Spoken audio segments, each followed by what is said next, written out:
All right, everyone. We are back with another D&D episode. I believe this is number 7, guys. I've already been doing this for 7 weeks. Has it been 7 already? I'm pretty sure. Let me see here. I can tell you. Let's see. 1, 2, Got it all out. 3, 4, 5, 6. Yep, this is week 7. No, this is week 8. Is it really? Ah, it's 8. Wow. Wow. Well, crap baskets. I mean, I could have miscounted, but barely knows each other. Yeah, well, anyway. We will, It's been a lot, but we've all had a bunch of fun so far, and we're hoping that everybody else has as well, and we're going to keep doing this until we don't want it anymore, which could be a while. 2. Alright. I might have miscounted, actually. Okay. Oh, no. I don't this is either. 7. You're right. I can't count. You're Here we fine. go. It's not like I don't upload the videos and stuff in like 3 different places. Yeah. Uh I'm ashamed. I should be better at note keeping than this. You're used to playing a barbarian. It's okay, I get it. True. Anyway, I think then, because I don't have any announcements to kick off the stream with. Yeah, nothing that I can think of. So I think what we'll do, unless Rom, you have anything, I think we'll just kind of jump into it. No, not on my end. Nothing's really changed.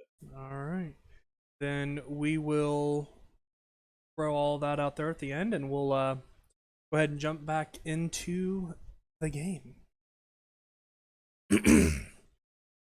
So where we last left our party, the party was tasked with hunting and killing a troll that had wandered too close to the city of Baran. However, the party quickly found themselves in trouble as the barbarian ran headfirst into the troll and going down shortly after. Katia followed shortly after.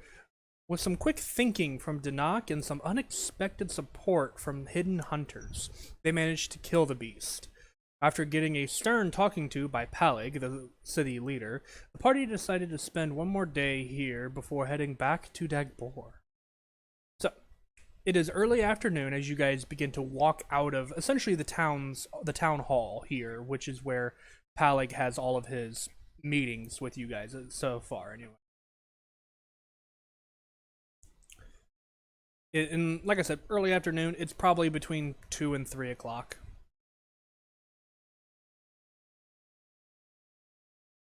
What would you guys like to do? As I believe Katia is still pretty bloodied. Valinar's probably Valinar and Dinok are probably both nearly tapped on spells. Got one level 2. And Cardin, I know, is hurt. No, I'm doing, not too bad on spells. So Okay. I got 3 level 1s. I got 3 plenty of cast- spells available.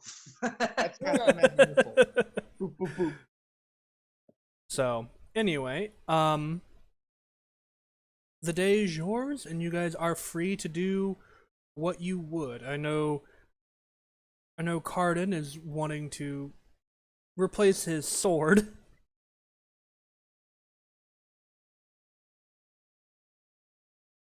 But at the moment, he's not here. The player. That is correct. He'll be joining us shortly. In the meantime, he's going to be heading off to the blacksmith. So he bids you guys adieu and is heading that direction. And what would the rest of you like to do? Well, this is Dinok will, Go ahead. Dinok will turn to Katya and ask him, "So, do you want to get cleaned up, or do you want to go see that mage?" My bad. That's a tough question to answer. Because I am deathly tired. And I would love to go to the magic shop so badly. But I don't know what awaits us between here and there.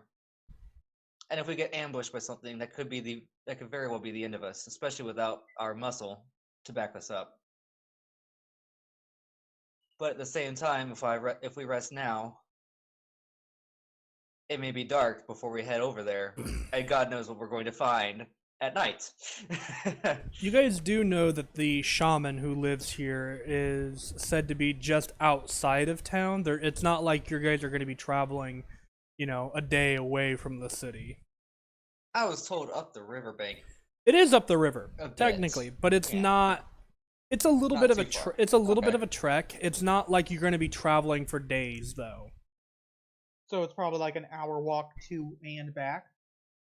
It's probably about an hour round trip, yeah. Oh. That's not bad. Ballpark wise, anyway. Depending on if you get Well, I lost sure or wish- not.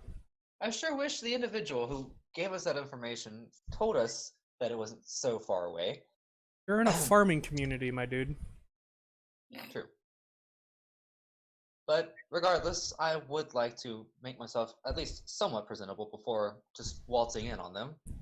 So if I could at least, I don't know, splash some water on my face before we head over there, that would be great. I don't even care. At this point, I don't even care if it's river water. As long as I can get the blood off my face. Maybe we can just do that on the way. It's along a river, isn't it? Mm-hmm. Exactly. So we can start heading that way if y'all are whoa. Sorry.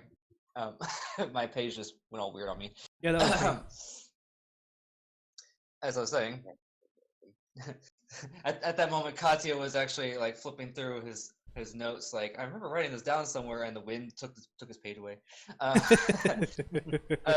Anyways, if you two are okay with it, then yes, we can head that way. I'll just splash some river water on my face before we get too far out of town. Enoch Okay. shrugs and says, "Sounds good to me." All right. All right, excellent. Valinar, you lead. I don't know where we're going. It's true. Well, I can Technically, remember the it all. individual with I can point you to with the river. directions is you, Katya. Let's see here. What did they say? I know they said river. Let me check my notes. Upstream. So we had to go upstream along the river. So I'll point you in the right direction. You can lead us and protect us from danger, since you are the heavily armor-clad of the three of us. Sure. Seems like it's gonna go real well. You guys could also go to your campsite, which was right off of the river, and take like a short rest, and Ooh. that'll help most of you in terms of recovering Healing. spell slots. Some of you can recover spell slots, recover not sorcery points, healing primarily, and then Valinar, you may get your I your use your channel divinity back on a short rest. I don't remember. think I do, but I didn't use it. In Oh, the you last didn't? Fight. Okay. So Let's see here. Oh yeah, I need to check on a rule on that yet.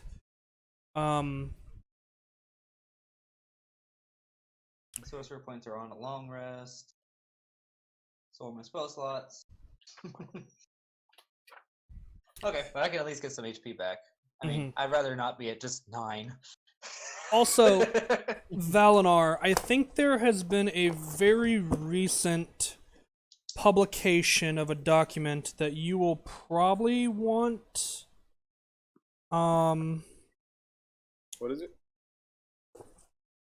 That's a great question. I gotta find it again. Essentially what it does is it allows you to use your channel divinity to recover a first level spell slot. It's something in the it's something that was recently published, and I don't even know where my copy of it went. So I'll have to dig around for it.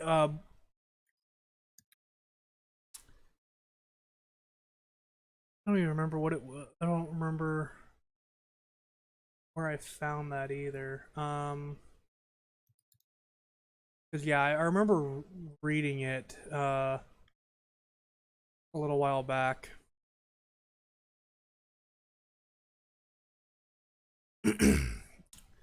But I don't. Wait, is this it? Class features. Open up over there. Pull that off of there. Okay, yeah, I found it here. So, just jumping down to cleric real quick. Um, what is this by? I gotta double check. Okay, so this is the.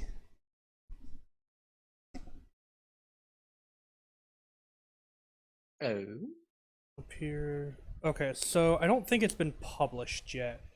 So Okay. unfortunately, I'm not going to allow it just yet. I will do some more research on it to figure out if it has been or not, because this is an Unearth Arcana class feature variance, and it's really useful for some very specific classes, especially like clerics, because they get some additional spells that weren't originally part of their spell list, and they also get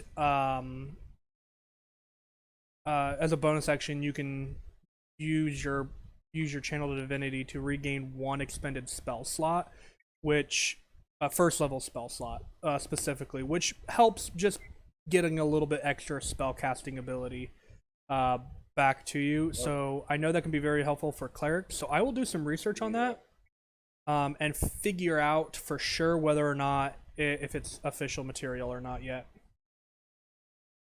Because this was released last year, and I don't know if it's been updated since. So, and for the time being, no. But Okay. I will get you information on that as soon as I know. All right. Thank you. So do you guys want to sit and take a short rest first, or do you guys want to not? Sure. Short rest sounds good. Yeah, Okay. I want to say Katya's like, yeah, we can go all the way, but then see, as we head out of town, as we head just outside the city outskirts and get to our camp, Katya says, actually, a rest sounds great.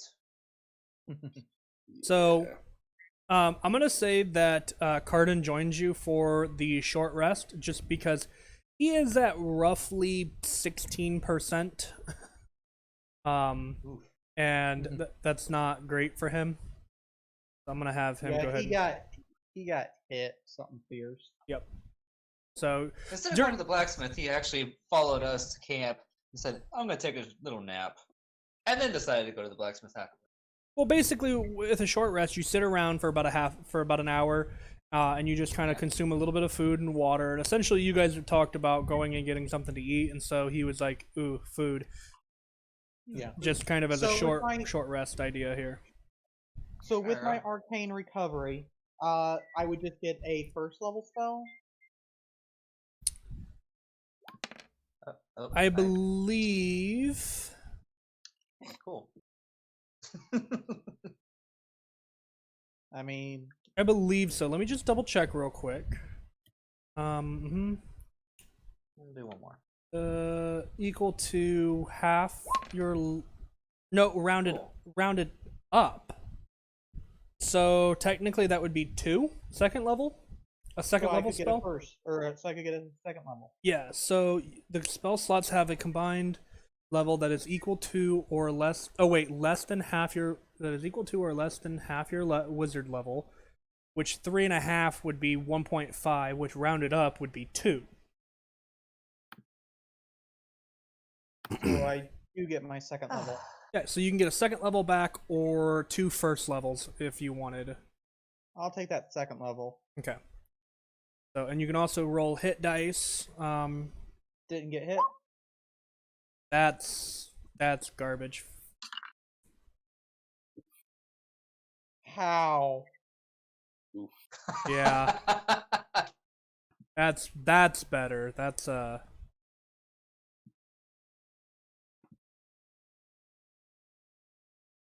lot better. Yeah, I think I'm gonna have him roll Oh. all 3 of his just because. There you go. Ooh, That's way max better. heals. Yeah. So that's. Yeah, that brings him up to full. When his max heal on a hit die is almost as much as my base HP. Oh my god. Man, So- am I squishy. Well, I mean, not only that, but the tank is tanky. Oh, he tanked hard. He lasted about 2 turns. Maybe. Yeah, well.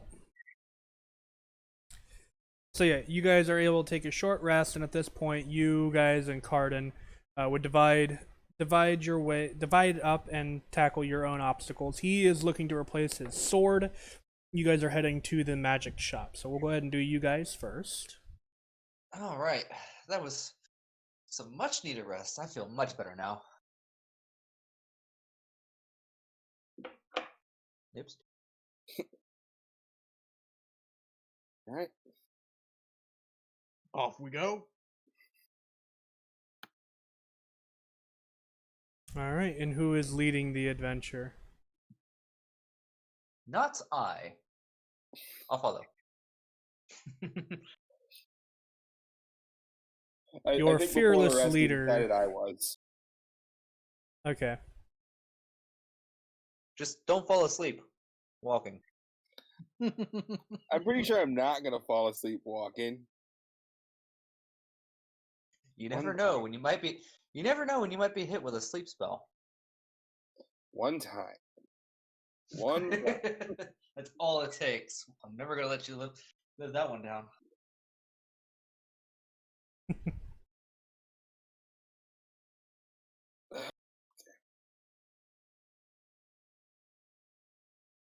All right, so Valinar, if you were leading the way, go ahead and make a survival check. Oh boy. This ought to be good. Okay. All right. I mean, you could have much worse rolls than that. Mm-hmm. Yeah. True. It could be a 1. And I fall asleep walking. Alrighty. So, That would be terrible. no, natural ones are a little bit better than that. Oh. At least when making survival checks for navigation. So, with a 16, you guys managed to follow the river and head kind of in a northward-ish direction, where you guys eventually find a small hut out on the edge of town. It's a very small, almost like like if I had to describe it in a word, I would say a shack. It's very small, looks pretty run down, and it's very Katia takes- questionable looking. Katia takes one look at this hut and kind of elbows Dinok. How much you want to bet it looks much more lavish and larger on the inside? Denock just kind of snort chuckles and says, "Sucker bet."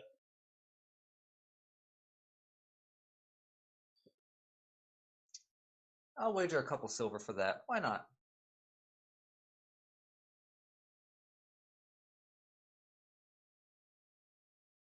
All right, well, if no one else is going to, I'm gonna go knock on the door. Okay. Oh, okay. So you Sit walk down. up. You walk up and knock on the door. You hear moment of silence for a moment, and then you hear a yes. Yeah. My friends here were looking for some useful magic tools, potions, magic in general. Magic in general. That's a good way to describe it. And the This door would be a kind good time to just cast at this detect point, like magic. the door slightly opens just a little bit, like probably no more than probably 2 or 3 inches, and you kind of see just an eye just begin to form right there, kind of look out and kind of looks you up and down, Valinar, and kind of begins to look past you. Pointing behind me to the other guys. Yeah. And kind of Katia waves. just looks you guys up and down.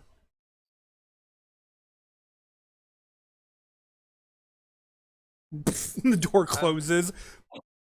Moment of silence. And then Valinar, you hear the shifting of what sounds like rock on dirt, essentially. It just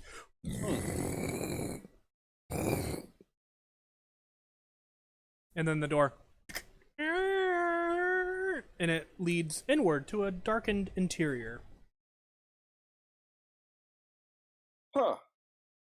How dark? You don't have dark vision, so pretty freaking dark. Really dark? Oh lord. I mean, All to the one that has dark vision. Well, I mean, I have the light cantrip, so I'm just gonna cast light on my holy symbol. okay. Woomph. And it begins to illuminate the interior of this hut.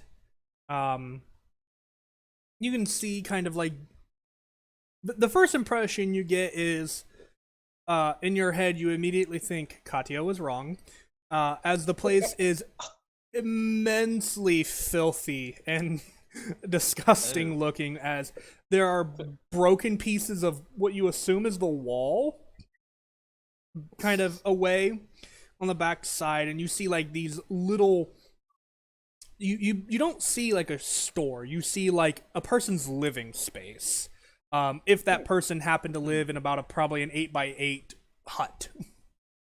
So, So before Katia and Denock enters, Valnar's just gonna shout back, I think Denock won. Yeah. Yeah. Okay, Dinog, I owe you a couple silver. Here you go. And Katia hands it over. thank you. So, Katia, you are 2 silver poorer, and Denock, you are 2 silver richer. Enoch just remembers his teacher's home, how it was the pigsty, and it was puny. Well, I mean, even for a gnome. Mm-hmm.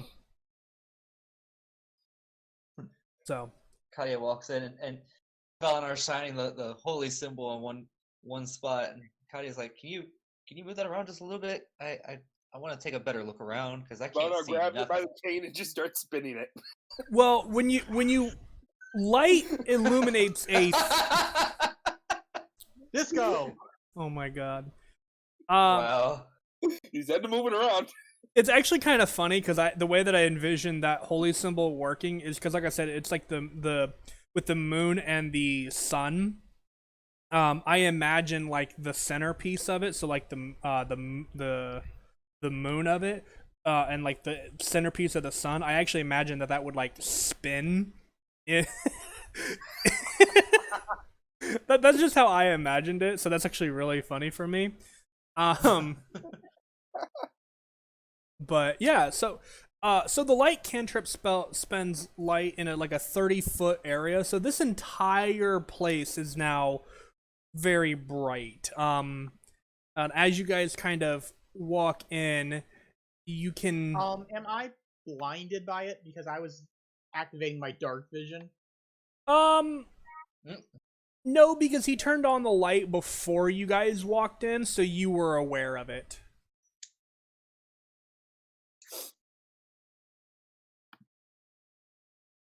Sorry, don't have dark vision. I'd like to see. Yeah. So, inside, again, you guys see essentially a hut.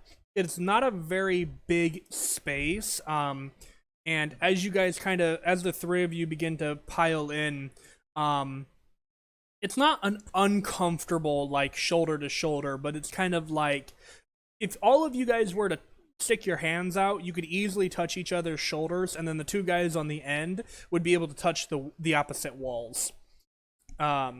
it's like I said, it's not a very big place, and kind of over on the what seems to be a pile of rags, you kind of see this hobbled little figure kind of like wincing at the light, and eventually adjusts to it and just goes, "Yes, what you want?" Well, this is the point where you guys talk. Hang on. DM clarification. You said a pile of rags, not a pile of rats, correct? Yes, rags. It seems to make up her bed. Rags. Okay. Because I heard pile of rats. I'm like, oh no. Yeah, your that voice would be just cut very out bad. just Your voice cut out just there at the very end of the word. Oh, okay. Yeah. Okay. So all of us, at least two of us, got very worried there for a second. Yeah, no, it is rags. Gotcha. So it seems to make up their bed.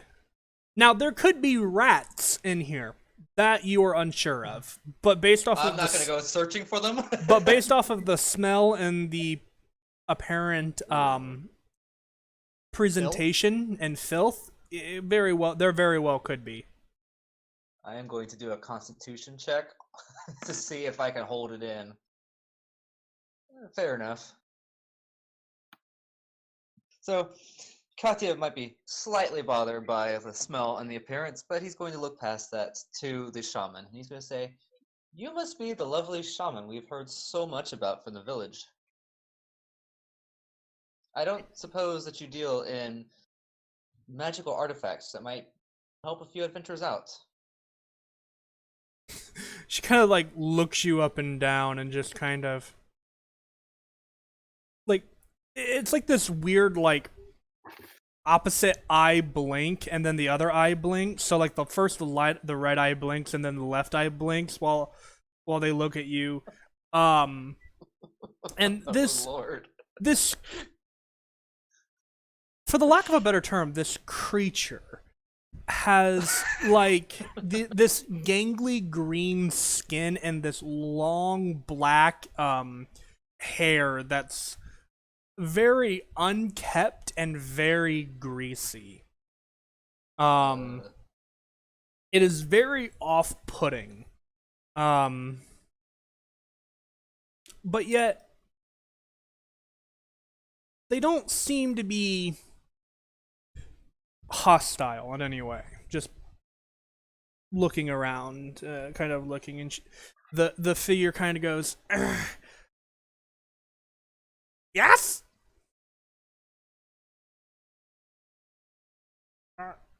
Want anything? I didn't catch that. Yes? Want anything?"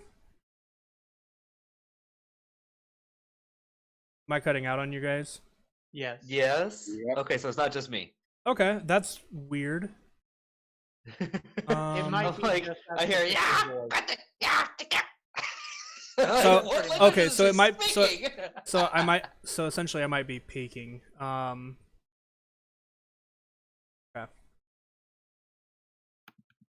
Yes? All right. What you want? Was that better or no? Yeah, a we heard little, that one. little better. Okay. I just won't yell into my mic anymore. We we come looking for magical items, artifacts, weapons, whatever you might have available that you might be able to spare for some willing adventurers. The figure kind of stands up and kind of hobbles over to like the far side of the hut from where you guys are, and over there you can actually see like a small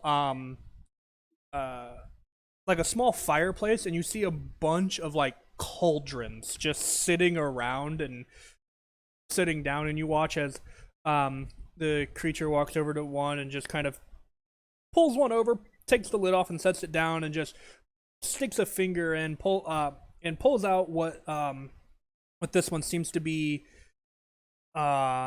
almost a kind of like a greenish colored substance, and just sticks it in the mouth and like sucking on the finger, and just immediately nope, and like tosses the pot aside.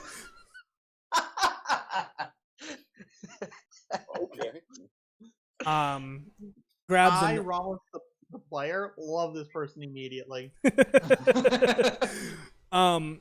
opens up the next one and just kind of like dips the same finger in, by the way, for Kadia's Oh. preference, Okay. and just and puts the lid back on it and sets it aside, grabs another one, and continues to do this for a moment. I'm And gonna take a guess that you don't get company very often.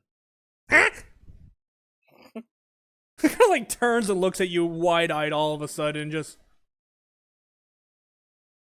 no like turns back to what they were doing.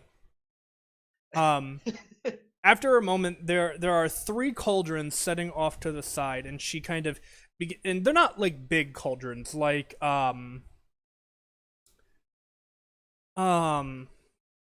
they're probably about the size of like a saucepan, like a decent sized saucepan.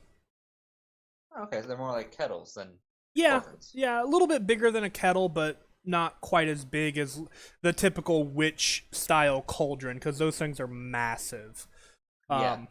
This entity could probably fit inside of one of those cauldrons. They could not fit into these cauldrons. Okay, question for the DM. Mm-hmm. It's already obvious this isn't human, but what is this creature? I want to guess a goblin. Make an insight check. Those who would like to make either an insight or a Yes. nature check. Insights it is. Oh no, Oh that is my god! Well, that's 2 critical fails. We have no idea what she is. Well, It I mean, look at my. is. I got a nat 1 and a 20. Heaven or hell, Oh, man. I love it. Two extreme opposites. Mm-hmm. All right. Apparently, I'm not educated in this species. Dinok and Katya, this is clearly an aberration. Most definitely. You don't say. Valinar, you actually pick up on some very subtle things with that insight check, and a lot of it actually comes from the speech pattern that she uses. You guys do know it is technically a female. The name you were given was Tamoria Ruthway. And this shaman appears to be an elf, actually. So Valinar, you pick up on that. What? Wait, did I hear you correctly earlier when you said green skin? Yeah. Oh, okay. Most definitely either infected with something or probably hasn't been outside in a long time. It's like a, like I said, I believe I said like a gangly green, so I guess that's real Yeah. close to like an olive color in some situations. But yeah, it's it appears to be elf, or at least once upon a time was viewed as an elf. But for Well- Dinok and Katya, it is most definitely an aberration. Well, Valinar being the low charisma he has, he's just gonna bluntly ask what happened to you. Oh my god! Woo! I have a negative charisma, I'm sorry. Wow. You watch as Ruthway kind of like turns and like looks at you and kind of goes, no, and like turns back to the 3 cauldrons that she had and drags them towards you guys. And she places them in front of you. And she indicates to the one on the right and just goes, red feel good. Like points to Valinar. Oh, hold on, let me double check real quick for them. Wait, what? I missed most of that. You, Yeah, sorry. you started cutting out again. Sorry. I heard, feel good, and then points to Valinar. Yeah, actually, that's technically all she said. Oh, okay. and then points to Valinar and goes, his job. And Wait, again, what? his job. My His job. job. Ah, And Oh, then yeah. point. I'm a healer. That was the one on the right. For you guys left, her right. Then the one Okay. in the middle, she kind of points to and goes,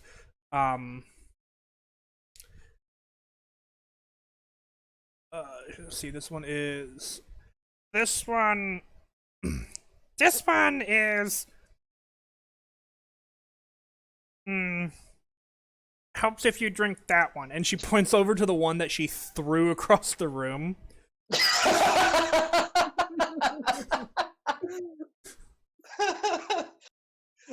I'm just imagining Yoda. Sorry. I mean, you're not technically wrong if Yoda had hair. He does have hair. It's just No, I mean gray. like thick hair on his head. Ah. So, Yaddle. Kind of. So did she? Hmm? Did she say to drink? She says, she said helps if you drink that one, essentially, and she indicates to the cauldron that she chucked across the room. Okay, I'm gonna do an insight check on what she means by that. 19. She means if you drink the stuff that was in the cauldron she threw across the room, this one would help with it. Okay, so my best guess is the one on the right might be some kind of poison. If you would like to go And the over to that one and roll a, you have herbalism, so you could roll an herbalism check. Otherwise, it would be like nature or survival even.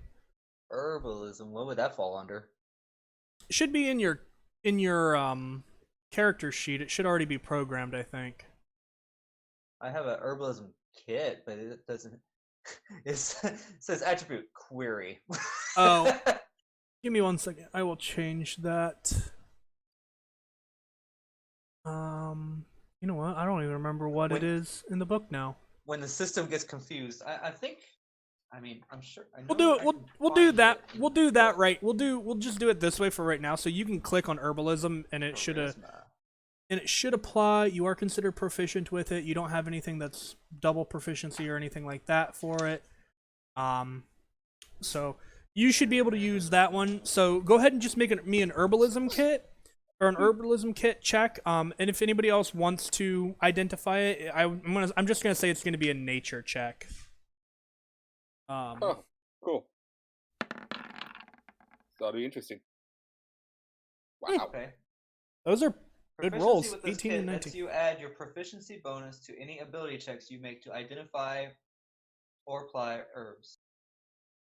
Okay. Yeah, I'm just gonna say it's charisma because that's kind of what your casting ability is. So I'm just gonna say that. Okay. Modified 20. All of you recognize this as some form of poison. Ah. At least what's So kind it of is indeed a spilled out poison. onto the ground. Spilled out onto the ground a little bit. That's what So this So- one's a poison. And that means that this middle one should be some kind of antidote. I'm also going to check the middle one. Okay. And that's a 24. 24. This one seems to give. This one is essentially. It's a essentially, poison resistance potion. Essentially. Okay. Poison resistance. One for poison, one for resisting poison, and one for Valinar. Whatever that means. one for me. I'm gonna look at the one that she pointed at me for. Probably a Okay. healing poison. Probably a healing You potion. go ahead and make a. Yeah, I guess go ahead and make another nature check. Oh boy. Hey. I didn't mean to click that. Okay. Sorry. Nature 18. Wow, that's 2 18s in a row for you, Valinar. That's kind of weird, especially because you have a no modifier for nature. So Starting to you get a little kind worrying for you you, kind of isn't it? like look over and almost instantly recognize it. It's some form of a healing potion. Oh, okay. You can see that it's got a lead liquid in it, but it seems a little thick. You're not sure why.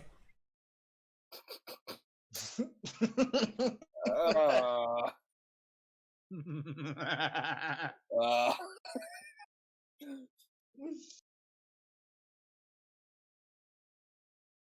Yeah, I'm not sure what to think about that one. Oh, that's dumb. The DM has to set the rules for those kinds of kits. Neat. We'll figure that out later then. All right. Anyway, so that one's healing. The middle one is essentially a potion of poison resistance. And then the one on the end, she kind of just looks at it and goes, She kind of shrugs and gestures to you guys at it.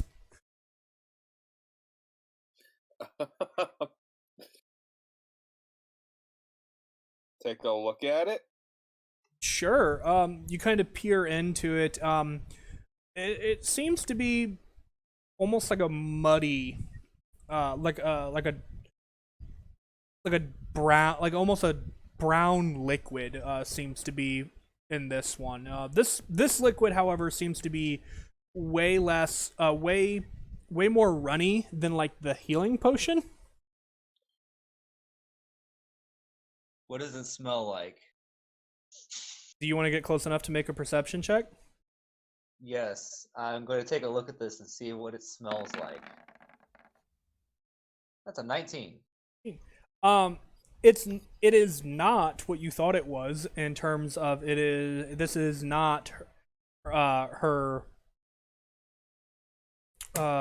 This is not her. this is not her piss chamber bucket. pot. Yeah, this is not her chamber pot. Okay, thank God, because I was worried for a moment there. It's actually got a very earthy smell to it. Okay. It's a mud mask.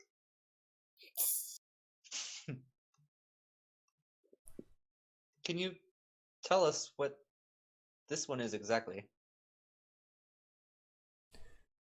She kind of like looks at you, kind of shrugs and goes, "Makes one with earth."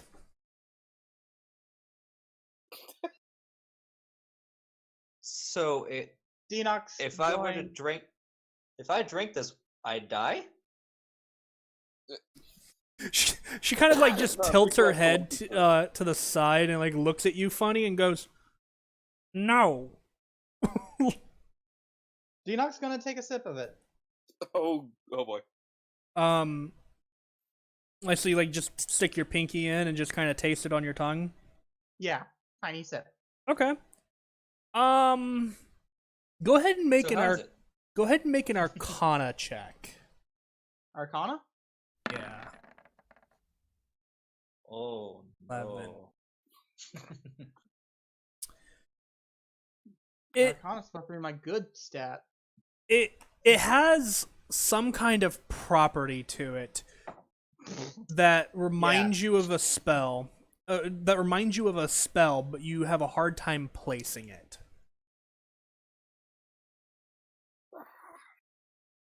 So, Nothing's happening to me, is it? Nope. so how is it, Dinok? It has a very earthy taste. Kind of like you just licked a pile of mud. Ew, Well, I delicious. say, tastes like dirt. Good old dirt. So, is there anything special about it? I mean, certainly we wouldn't just get a pot of mud. You know what, It's let me- magical of some kind, but it's whatever it is. It's just slipping my mind. Let me give it a try. Maybe I can identify it. And Katya is going to repeat what Dinok just did. When you reach for it, Ruthway actually like slaps your hand and just goes, "No! One! Oh, Buy first." oh, okay. Like giving you this look of like, why are you guys just tasting my stuff without buying it? I thought you were just giving it to us, honestly. But how much for the whole set? Oh?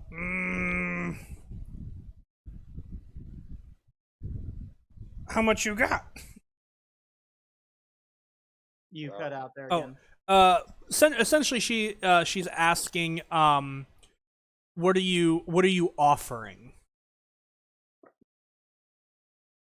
Offering? Um. Hmm. It's not falling. Now this is a question for the for the DM. With Katya's background,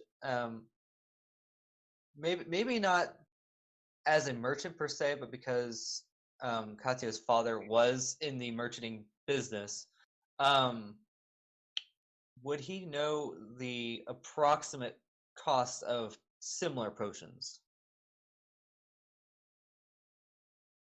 And because you've kind of made some, I will say sure. Kind of. I will say sure. Okay. Healing, standard healing potions tend to run about 50 gold, 50 gold per glass vial, essentially. A poison resistance one will run probably 30 gold. 80? And the potion of unknown origin of like being unable to identify it is kind of a that there kind of just makes it a very questionable thing. You know, since it's considered magical, it's gonna at least be 20. At least from what your father's experience would be. Wow. So I would share this information with Dinok and Valinar and see what they think. I just look at the unknown potion and just like 20 or more. What? And we don't even know what it does. Exactly. That is a bit pricey.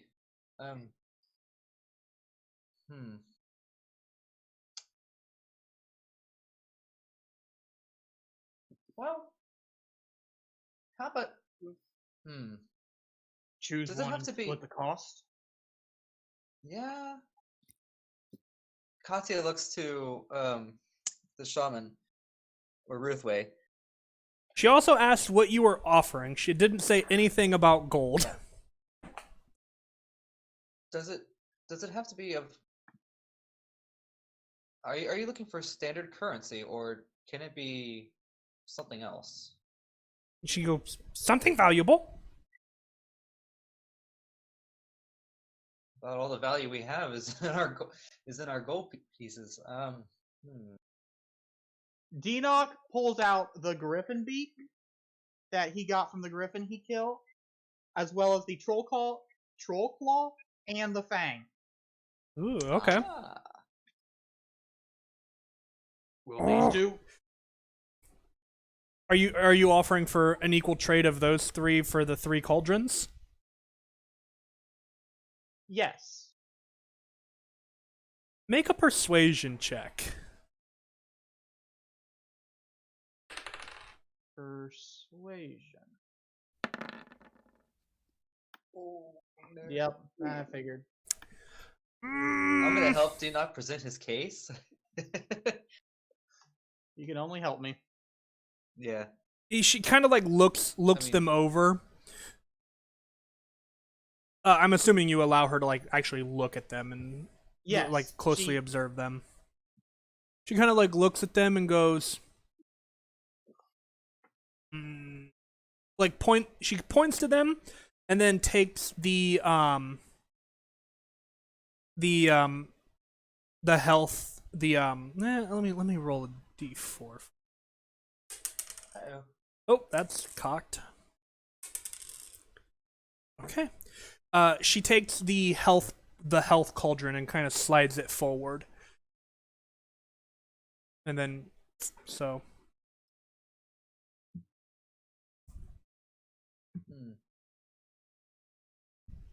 Anyone got some bottles? I don't suppose you'd be willing to offer up the brown concoction. In addition to that, I mean, we put our lives on the line to gather those components. she kind of looks to you and just goes, "That's your fault." Perfect. Like I said, I love this character. I just wish I could have used the voice that I had for her, but apparently the mic and stuff doesn't like it. So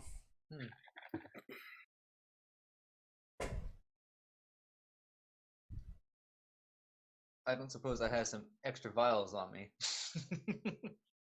I mean, Maybe we my could herb- always just buy more vials back at the village. you guys all I would say Katya probably would have a few just because of her herbalism kit. Yeah. Also, you guys bought health potions before, I believe. We bought one that has not been used. It has not been used. Okay, I couldn't remember if you bought two Pull or it out. one. All right, let's fill it. We are not Um, prepared for that to be used. Katya, Hey! Katya, roll me Oh, yeah, he's here. a. He's Yeah, been I got good. him. I got him. I've Yeah. been here. I've just Uh, been silent. Katya, roll me a d8. D8. Okay. Here goes nothing. Bloop. That's a 4. Okay, you have 4 empty vials with your herbalism kit at the moment. Perfect. I'm going to ask the shaman, how much if I want a vial of the brown liquid? Once again, she asks, "What are you offering?"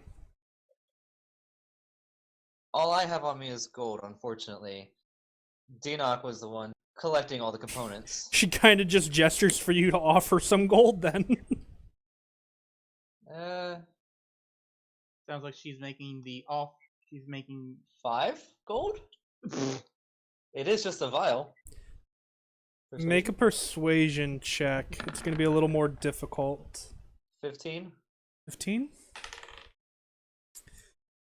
She kind of looks at you and goes, 10. 7.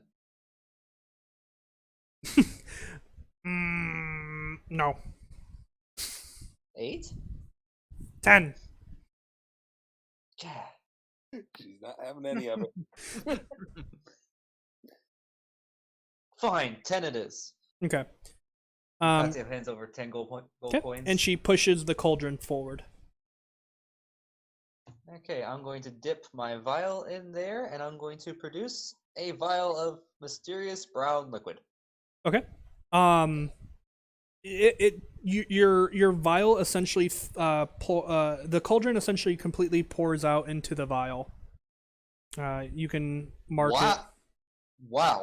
It wasn't a full cauldron. Wait, I was not expecting that. It was not a full cauldron. It was barely it was just like a low liquid at the bottom of the cauldron. Okay, I was expecting like a full pot here. No. instead you're like, None yeah, of it these all fits in one vial. none of What's this these shit made out of?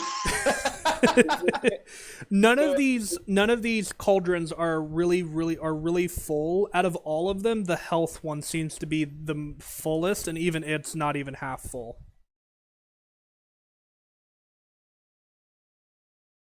What were you saying, Valinar? I'm going to tuck that away into my herbalism kit, and I will inspect that later. Okay. Valinar, were you saying something? I was about to ask, did she push the health one forward? Yes, the health. You guys own the health one due to with Denock sacrificing all of his animal bits. Okay. So the only one that you guys have not acquired at this point is the Anti-venom. yeah, the poison resistance essentially. Question on the poison: is it just straight poison resistance, or is it like work like an antidote as well? It would work probably a bit of both. I'm pretty sure I'd have to look up the exact item and stuff, but I'm pretty sure poison resistance potions also cures the poisoned condition.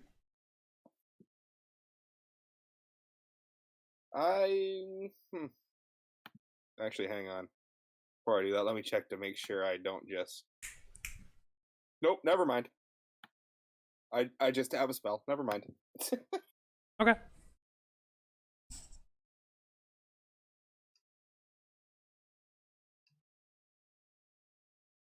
So we done with the pots then?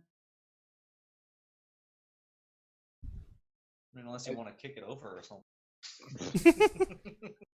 I mean, Uh, I guess we're taking the full health cauldron, or do we have? we have three of Katya's vials. Or you could take the whole cauldron if you really wanted to. That's what I was asking, if we could take the whole cauldron. Oh, are you asking her? But Are you asking I don't- her? I'm trying to figure out if we're supposed to. Yeah, I'm basically asking her. Okay. I She kind of, like- guarantee you, she'll stop you if you overstep your bounds. She kind of like looks down at it and then looks back over to the wall where the small fireplace is, where there are just dozens of other cauldrons sitting around, most of them empty. She kind of just goes, yeah, and kind of like waves you like, yeah, take it, go ahead, bye. Well, I guess we have a free cauldron then. Repurposing. I'm just gonna add cauldron of health potion. Okay. to my- How do you plan on transporting that? Do you have a way to steal it? I raise my hand. You're not there. You're not I there. know. I know. But that'd be hilarious. Okay. I'm at least taking the cauldron until we know we can get it all into vials to easily carry. Mm-hmm. Well, you can Alright. take it and start pouring into those 3 vials we've got. Like you said earlier, we could always go back to town and see if they have some spare bottles. Yep. I say start. Do you think that if we offer to help them milk a cow, that they'll just let us keep the bottle? What? Probably not. I'm assuming they reuse those. And never mind. I don't know where I'm going with this. I don't. All Just right. thinking out loud, bad idea. So All right. would those 3 vials be enough to put that health potion in? You don't know. Oh, okay. Well, Like we'll I've been figure it out trying- later. I'm just gonna take the cauldron. Okay. Like Yeah, I've you been never trying know. to say, let's just start pouring it in. All right. I mean, fine. regardless, we have an extra cauldron, and you never know when that might come in handy. I mean, perhaps we'll be heading back to town, and everything will be on fire, and then we have a fresh cauldron that we can fill with water and start putting out fires. Well, currently keep the it's health filled with potion. health potions. I think that safety of the village would probably be more important than the health potion, but yeah. Or you guys could drink it, those of you that are still hurt. Anyway. So, am I God, just it goes talking a- to brick walls here? Hold on, what? Kadia, What was Am that, I just Dinoc? talking to brick walls here where I'm saying I want to take the cauldron and start pouring into the vials? Oh, sorry. Yes. I everybody was talking at once I've and I been didn't trying hear to say that. Right. this whole time. I said okay, fine, and then everyone kind of Okay. So over it. if No. you yeah, we went if- over on a tangent. if you start pouring it into the vials, Dinoc, you actually fill the other 3 vials and have a little bit left over. Which I then, Well- We'll have Carden take it later.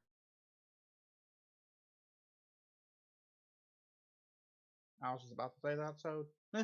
Well, I will say, due to that short rest and Carden spending all 3 of his hit dice, he is topped off. Do we Alright, know Then this? I'll push it Okay. towards Kadia. So Oh no, I'm good. you guys can just hold on to it and and just carry the cauldron with you and yeah. and then have Yeah, and well- then maybe get a vial in town or something. For sake of inventory and keeping track of things, how much does this health potion heal? This is a so now that you've put it down into vials, it's a regular healing potion of 2d4 plus 4. 2d4 plus 4. Yep, so you have 3 additional vials and then a little bit left over in the cauldron of 2d4 plus 4. We now have 4 of those. Technically 5 if you count what is left over in the cauldron. Fair enough. Because I rolled really well, and this creature is not the brightest. Sure. Oh, really? She Yep. managed to con me out of 10 gold pieces for an unknown liquid. Yep, but that's because she rolled a natural 19 on the die, and you did not roll very good. Damn. Okay. So, all right. Anything else you guys would like to do here in this shack? I would like to thank this shaman creature for Okay. providing us with the potions. She kind of like nods to you, and at this point is taking the monster bits that Denock had essentially sold her, and is currently like placing them in certain sections of the hut, and like kind of turns, not like as a decorations, but like you see like she takes the you said it was a finger of a troll or a claw. Claw and fang. Yeah, so she takes the troll parts and she actually like lays them on either side of what appears to be a jar of eyeballs, and then takes the beak of the griffin and lays it beside what looks to be a block of cheese. On the way out the door, Kadia kind of mumbles to Dinok, I sure hope she isn't using those monster parts to build something. Denock's just gonna look at Katya and be like, "Don't put that image in my head. I don't need that thought." But thank you for putting it in my head. Oh, damn it. Scribble, scribble, scribble. She comes back as an end boss. Oh, damn! Oh boy. You again. Wow. Okay. All right. All right. And So as you soon guys as head we- back. Yes, Okay. I do. I don't know about them, but I'm done. I'm All good. right. Yep. All right. As you guys are heading back, we'll jump over to Cardin. Cardin. Hi there. Cardin, Hello. you have essentially taken a short rest and healed up a little bit, and with the party, and then while they went to the magic shop, because you didn't even understand what that really was, you went to the blacksmith, which you can understand, to potentially replace your sword. Yes. So, you head over there. I'm not gonna make you roll for it because you've been there once already. And you kind of walk up to the blacksmith, and you hear the similar tang, tang, tang of the blacksmith as you approach, and the dwarven fella, kind of at the beat front, kind of goes, "Alright, can I help you there, man?" Yeah, you can. I'm looking for a new sword or axe, either one. Alright, what you're a big fella. What kind of make are you looking for? I'm looking for big. Big, great. I gesture towards I'm pretty sure I still have like my broken hilt in my scabbard. So or like just the broken off hilt. And I like gesture towards like the size of my hilt. Big, great. You want sword or axe? I think I'm definitely more familiar with the sword at the moment. Alright. We have a few great swords available. Is you wanting one now, or do you wanting have one, or are you wanting one custom forged? See, essentially he's asking you if you want one right freaking now, or do you want one, or do you want him to forge a fresh one for you? Yeah, I'm just wondering because Cardin is not a rich boy. Uh-huh. Um,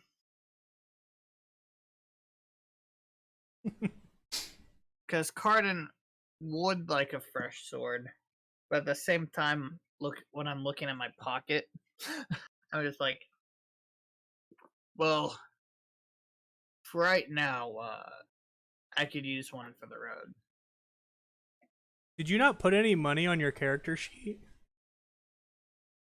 I'm pretty sure I did. I used a bunch on that hardened quarterstaff. Remember?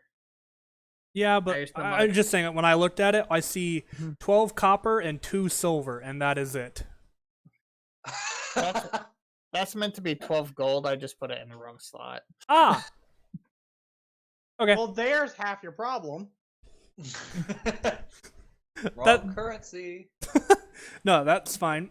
He kind of just goes, alright, well, a fresh forged greatsword will run you about, well, depending on expediency, if you want it to, well, at this point it would be tomorrow. If you want it tomorrow morning, it would be about 60 gold pieces.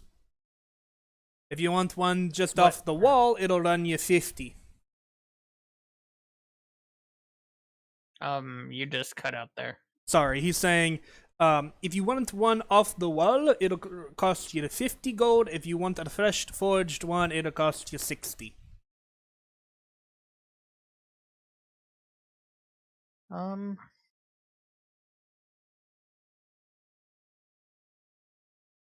Weapons are expensive, my dude. Yeah, I know. And the great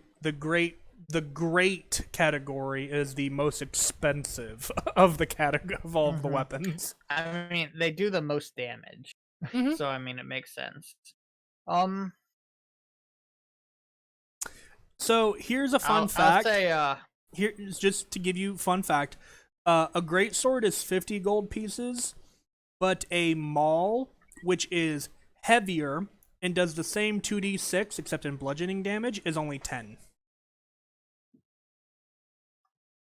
do I see like a mole on the? Well, like, you don't know this. I'm just giving you some matter of fact statements here. Yeah, I'll say, do you have anything that might be a little more economical for the time being? What's your price range? Like 12 gold. 12 gold. Well, are you still looking for something in the kind of like gestures, the two-handed category? Yeah, big. Okay. 12 gold, and he kind of like scratches his beard and kind of just thinks for a moment. Well, he kind of pulls up a battle axe and sets it on the counter. This can be wielded two-handed, but it can also be wielded one. But something more to your style might be maybe this, and he sets down a lance on it, and he also goes, order one of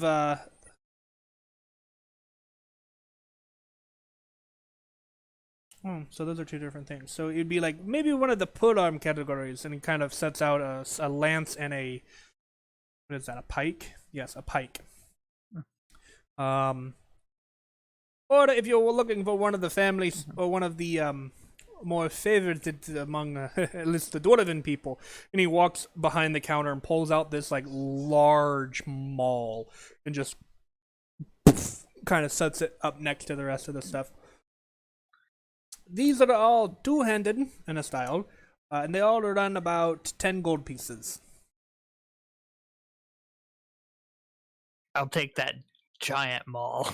Yeah, the maul itself, it looks it looks more intimidating, I guess, than a long stick with a point on the end. Mhm. Like I know pole axes and stuff like that, or like pikes are good, but I just feel like Cardin would instantly be like big thing to hit, yeah, okay. big So heavy thing hit. so a maul runs 10 gold pieces. Yeah. By this man's standard. Alright, and you're wanting the one just right off the wall? Yeah. Okay. Alright, here do you For now, at least. Here do you go. You hand over the money, so that's 10 gold pieces. Yep, I took it out. And he hands you the maul. So the maul is I'll change it in your character sheet here in a second. But Okay. it's heavy. It's quite a bit. It's a little bit heavier than your than the great sword you're used to. But you do know how to wield it because as a barbarian, you're proficient in damn near everything. Yep. Um, That and Cardin like themselves as saying like I know this isn't necessarily like he's like this isn't as elegant a weapon, but it will suffice. It is what he's sort of thinking at the moment. But like he doesn't I don't know if he knows the word elegant very much. So like he's like this will be effective type of deal. It'll be just as effective at the moment. Is what he's thinking. yeah, I get that. Because he was attached to a sword. Just kind of adjusting for you. Okay. All right. And he, the smithy kind of goes, now if any of your friends ask where you got your fine maul, make sure you send them to Flint Fireforge. We'll make sure that they get the nice. We'll make sure that they get set up nice with armor, weapons. Kind of like looks over around here. Lots of farm tools as well, but nevertheless, Flint and the Fireforge family is always working. I can do that. Okay. All right. You have. That's just fine work. You now have your. Yep. You now have a maul. I have updated your character sheet so that the maul is currently in there. And what do you do after you finish whatever it is you were doing with essentially Flint? I look at it. I look at the mall. I obviously tell him thank you, obviously, because kind of nods. And then I walk out in search of like a not necessarily in search of the party per se, but like maybe like a practice post to just get reacquainted while I wait. Okay. I'll say you kind of go back to near where you guys made camp and then just begin swinging the maul around. Yeah. Okay. Yeah, I start going through like just like strength exercises and stuff to get reacquainted with a not necessarily an old friend, but one of the first ones. All right. With that, as some time has passed, Valinar, Katya, and Dinak, about a little bit later, you guys manage to make it back to essentially your campsite, where you see Cardin swinging around this giant hammer. Well, that's a thing. What happened to getting another sword? Katya says as he approaches. Sword's expensive. Ah, I was right. Cheaper.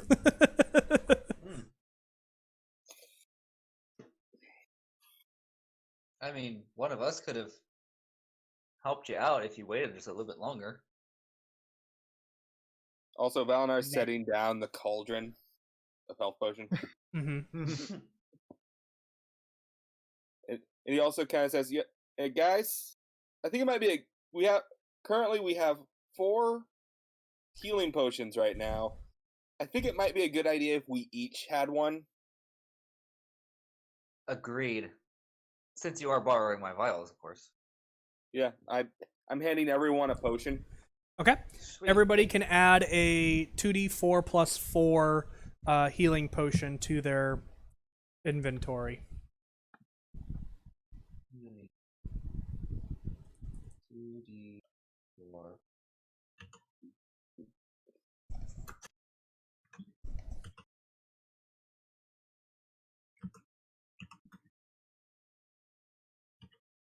Use as a resource. Oh. How do you do that? Uh-oh. Oh, did I change something? My bad. I know, I did it.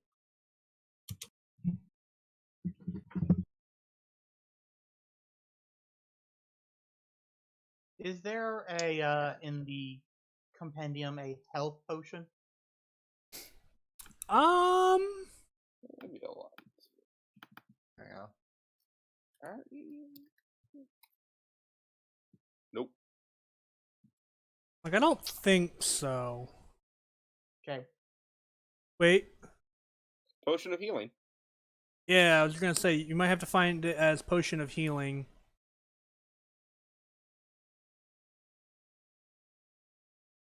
Really? Let's see here. Potion of...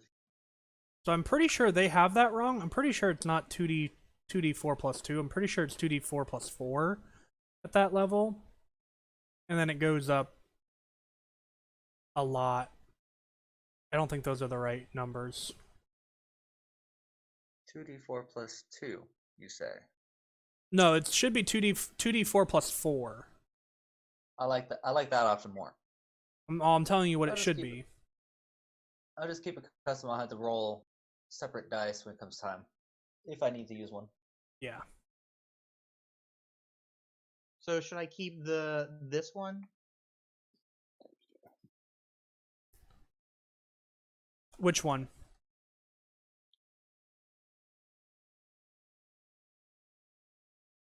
The one I just The one that you just got? yeah Or the one that you took from the compendium? that I just got from compendium. I wouldn't, because so technically it is according to D&D Beyond, it's a 2d4 plus 2, but I'm not doing it that way.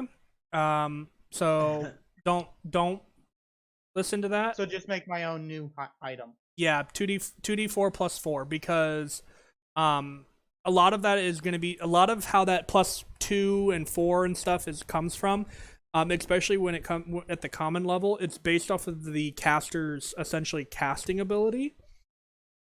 And the individual that you got it from, it's a plus 4. So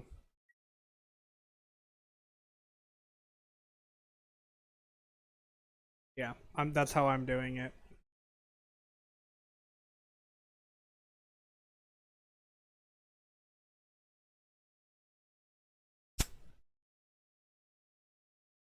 Okay. So we now have healing potion. Mm-hmm. Good. Now maybe next time I'll get a chance to use it before I'm, knocked unconscious. Perhaps. Maybe. I mean, with as much less durability that you. Actually, the hope is to not ever have to use one in the first place. Now that But it's fun. Now that I know, maybe for you, but now that I know the limitations of my magical prowess, I think I'll keep my distance next time. Well, always prepare for the unexpected. True. Yeah, I noticed, trolls. All right. At this point in time, it is getting close to evening. So, is there anything you guys would like to do essentially before your long rest for the night? I want to try out this. I want to take a test of this brown liquid now. since I've got it. So here's how it works. Because it's a single vial, you have to consume the entire vial in order for the effect to become effective.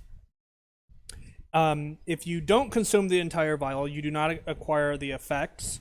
And the more you consume from it before drinking the entire potion could possibly cause it to be less effective. And you would know this as an alchemist, Yeah. herbalist, whatever. It can be very difficult to remix a potion like this. Your best bet would be casting something like Identify on it. I don't have that. Sorry. I can't take a small taste and see if I can kind of pinpoint it. Unfortunately, you guys have kind of already done that, so unfortunately, no. I didn't. Dinoc did. I said you guys. I know who did and who Yeah. didn't. Just saying, Okay. unfortunately, probably not. At this point in time, your best bet is to either drink it and hope for the best, or to use an Identify spell. I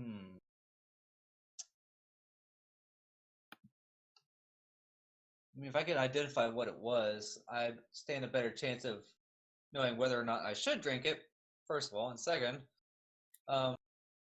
whether or not I could recreate it later on. Mm-hmm.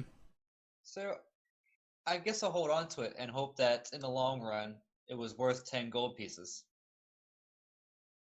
Okay. All right, and then I'm going to don't freak out. I'm going to do a little bit of editing on your character sheet thing here. I'm going to add something to my GM only thing. Wait.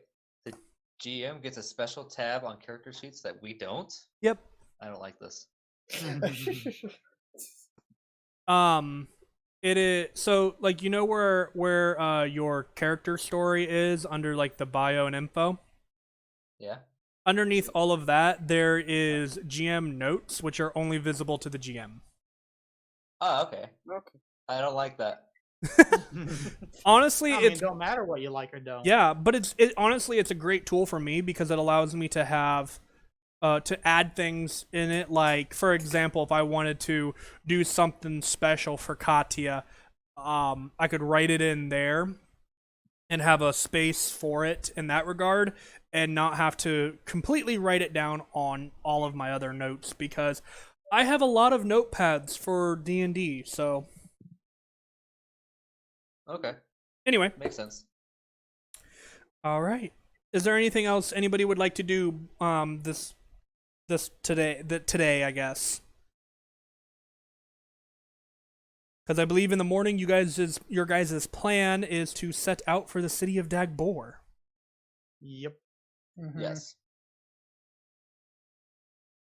So if there's nothing else for the evening, then I think we will go ahead and take the long rest for today. Sweet. Let me restore all my stuff here. Okay. I'm going to say as we take this long rest, let's go ahead and take a short break because it is about 10:30. Fair enough. Break time. So we'll just take a short break here, guys, as we are, like I said, about halfway through. And we'll be right back in just a couple of minutes to continue this story. After these messages, we'll be right back. From these non-existent sponsors. All right. We sponsor ourselves. That's how powerful we are. But there could be sponsors. Remember that. What do you mean? All not the dog? right, we are There we back. go. I know. Yeah, just as soon as I heard all of that, as soon as I said that, my dog barked. Go freaking figure. He'll be quiet in a minute, I'm sure. All right. So where we are gonna dive back in is we're just gonna jump right back into the morning. Okay. No need for a watch because you guys are in a relatively safe part of the world and on the proper side of the river. What was that? Why does it say I have -10 spells? Sorry. You did it wrong. Yep. I got on my thing and it told me I had -10 spell slots. Wop wop. You must be Sorry. a necromancer. I don't even think that works for necromancy. Hey. Anyway, all right. You guys have had your long rest. Hit points are restored. Hit dice are reset. So Sorcery points, spell slots. yep, sorcery points, spell slots, rages. So card, make sure you keep up on those. And the need day all of is them. yours. I'm sorry.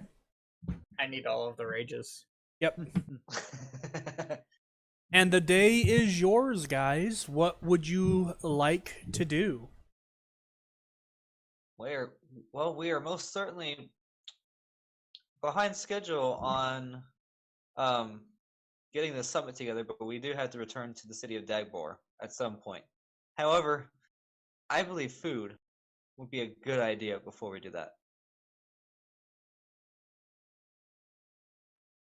Probably. And then probably hit the road. Yeah, I'm saying Back hit to the that. road. Yeah, can't waste too much time now. Get the food to go. It would just be unfortunate for Mayor Zio to arrive at the summit and he's the only one there. Yeah. What? Don't mind me. That worries me. No, when no, the no. GM starts rolling dice. I have dice on my own, and I would be doing that. When I went back to check the stream, I had a network error, and so I was simply just checking the connection after refreshing the page. Oh, And I you just- need to roll some stuff? I just did. Oh, That's okay. what the point of that was. Keep going. You guys are talking about going back to the city of Dagbor for Mayor Zio. But food. But food. first.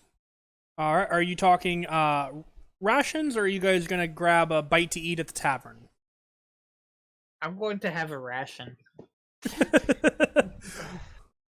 How dare you be rational? I'd like I'd like to go to the tavern, but if you're We already should- eating rations, Just go. eh, Let's just all Yeah. eat rations, hit the road, yeah. get back to Wait. Dagbar so we can get all this fixed and possibly go home. Okay. You know, I can't disagree Well, with that. get you guys home. All right. And so everybody mark off a ration. Assuming you guys are keeping track in numbers of rations instead of days of rations, correct? Yes. I'm in days. I would be keeping track in numbers of rations just because that'll technically be easier to keep track of. You purchase them in sets of days, but tracking them in sets of rations would be easier. So whatever you have in terms of days times 3. Okay. And then I have mark off 59 one. rations Well, I had then. 15. I guess that was 15 days worth? My god. I would assume so. Because I think you wanted to have So 2 weeks worth of rations, is what you said. And you had an extra day from beforehand. By carrying extra rations, I am now over carrying capacity, apparently.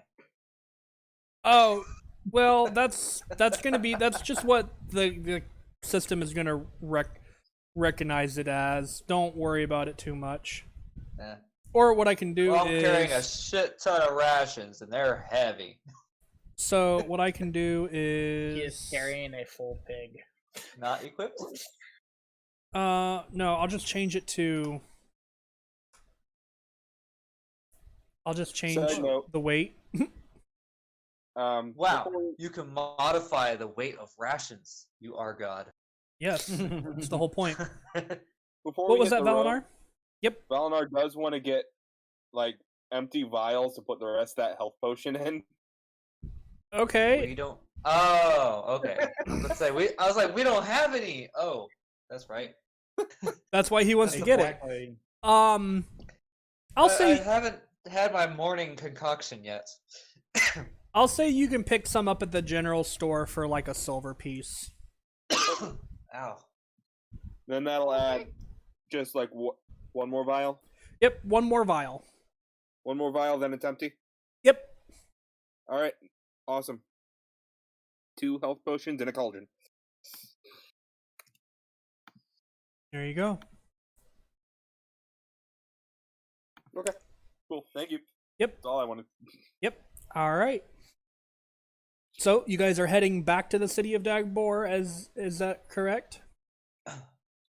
Yes. I mean, where else would we head? I don't know. All right. Who is I helming suppose- the journey? I mean, okay, go ahead. Sorry. Who is helming the journey back to Dagbor? Probably Cardin. Okay. Go ahead and make a survival check then, Carden, I help. with advantage. Good thing for Thank that. God. Oh, yeah. All Or it's right. like, all right, let's go to Dagbor. Starts heading the wrong direction. No, that way. Basically, Right. essentially, Walk- Carden didn't have a great. Essentially, Carden doesn't have a great sense of which way is north. And so, Carden, you're just like, all right, to Dagbor, and you just start walking east. And Katya's like, no, this way, and like just turns you, and you're like, to Dagbor, and just keeps walking forward. That's about right. Oh, this is the guy leading us back to Dagbor. So, all But right. for all the viewers out there, that was a 21. Yes. That it was an 8 before the advantage, and then after advantage, it was 21. All right. It's a big difference. Okay. That's All right. the difference between we're on the right path to how do we get back up to this mountain? Wait, how do we get back in this room? Illusioned room. That would have been a journey. Hashtag Zoro. All right. So with that, you guys begin making your first leg of the journey towards the city of Dagbor. As you guys, No griffins. huh? I'm sorry, I didn't hear that. No trolls, no trolls, no trolls. Not Actually, yet. Mom, No no griffins or griffins, no griffins. Actually, Fair. funny that you say that. I You think we just killed made them him all start last time. giggling. It's actually kind of funny that you say that. Oh boy. Turns out they had a clutch of eggs, and now they've hatched. No, actually. Oh god.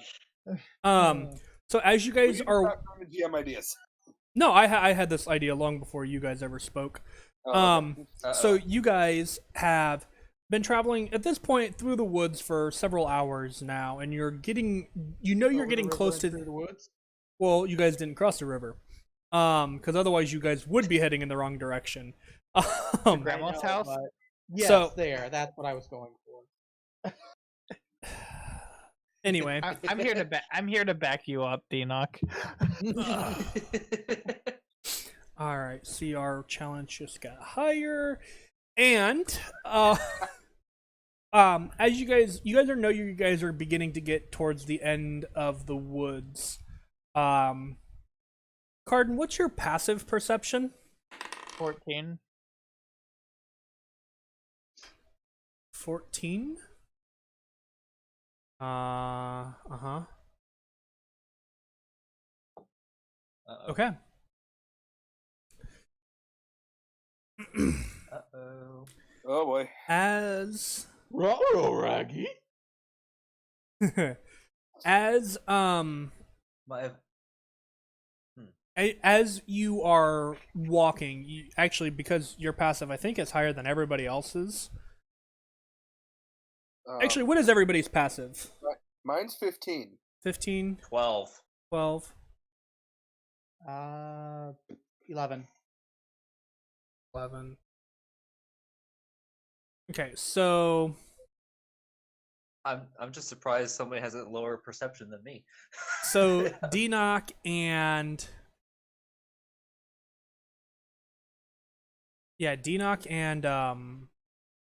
Katya wouldn't notice this. But Valinar and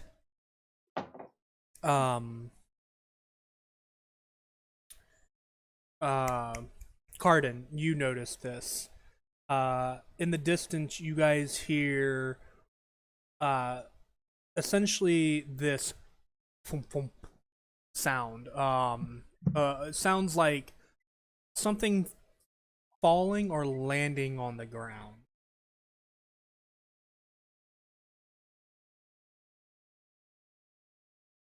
Yeah. Valinor? Anybody? Does anybody hear that?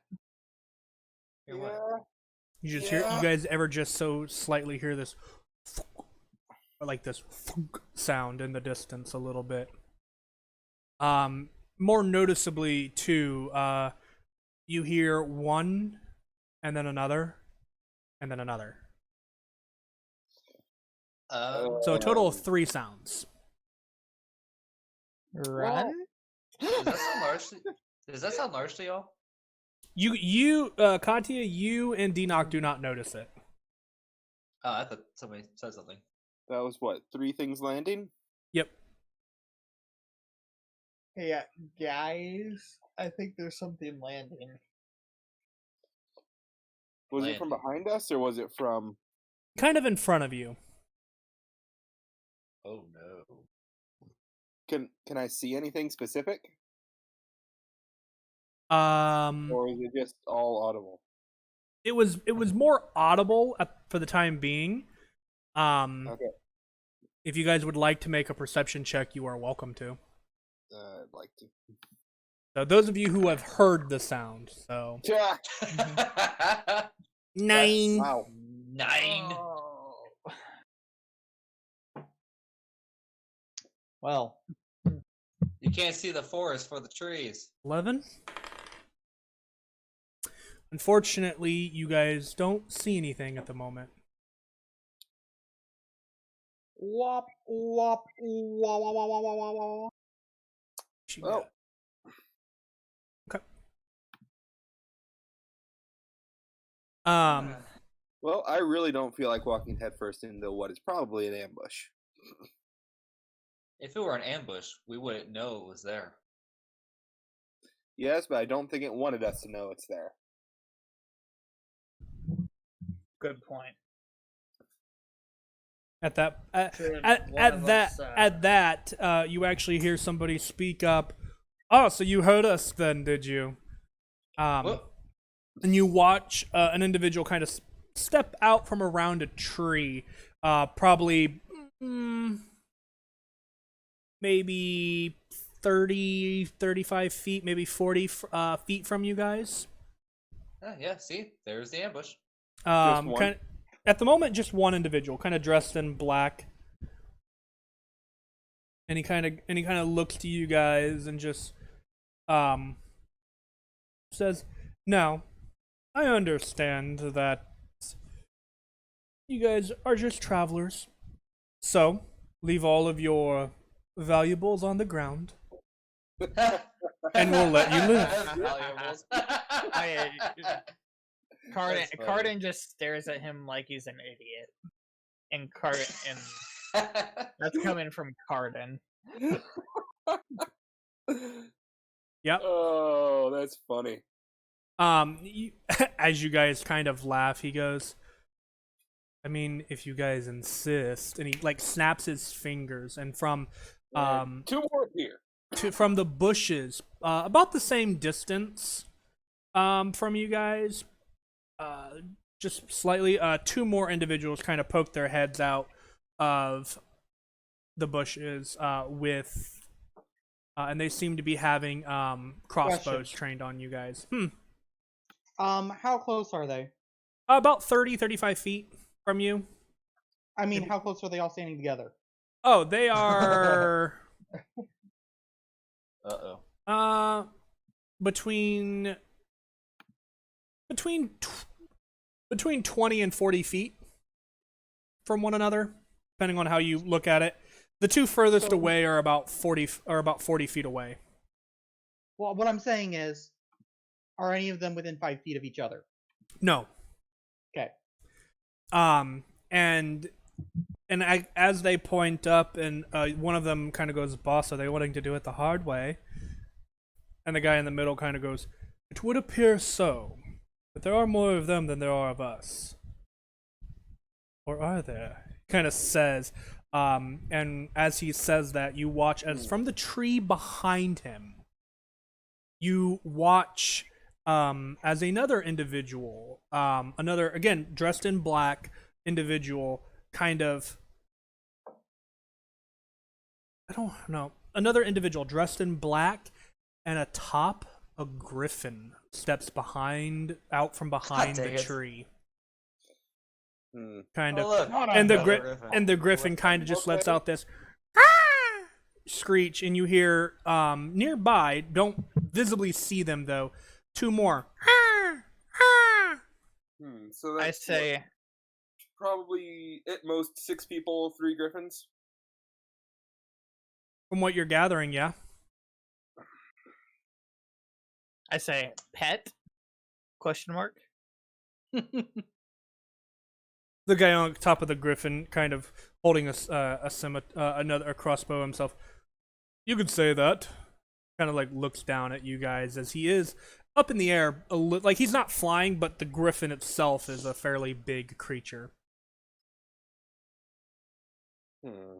And at this point, the guy who's standing in front of you guys still goes, "You still have a choice here," and he kind of just gives this smile. Hmm. What are the odds we could take 3 griffins? Oh shoot.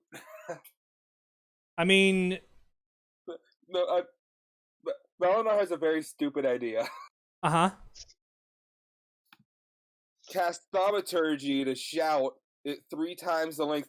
So do you get out of here before you die? Okay. And at the same time, Pardon? because I can apparently cast it multiple times, he's gonna create a small earthquake under them. Since I can do that. Okay. do that. Well then, with Yeah. that, I'm gonna say everybody I will- roll initiative. Well- Quick thing, it is 3 things I can do, so the third thing I will do is I'm just gonna cause flames to flicker around me. Okay. And as he does this, Would they be intimidated? I'm going to hit the 2 crossbowmen. Using, well, one of them if I can. Okay, give me 1 second here, and I will actually move you guys over to the battle map then. Okay. Oh no. Uh, By Sorry. the way, there's my initiative. He already knows. Alright, fine. Oof. Here's a good number. Please be a good number. Ugh. 6. I'm always last. God dang it. Boo. okay. Well, this has a little bit of a different. So, Cardin got a 20. That's no longer here. Oh wait, there's only 1 griffin? Nope. You don't see the other ones. Oh. Oh look, I don't even have to. I don't have to change Dinox or Katya's initiative from the last time. How? I'm always last! No, you guys both rolled a 9 and a 6 in the last initiative order. Oh, excellent.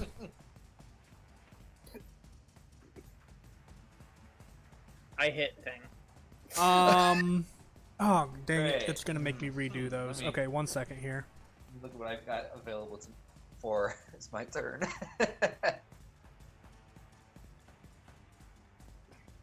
At each. Oh, cool. I can select all of you guys at once and do that. Learning things. Yay. Sweet. Okay.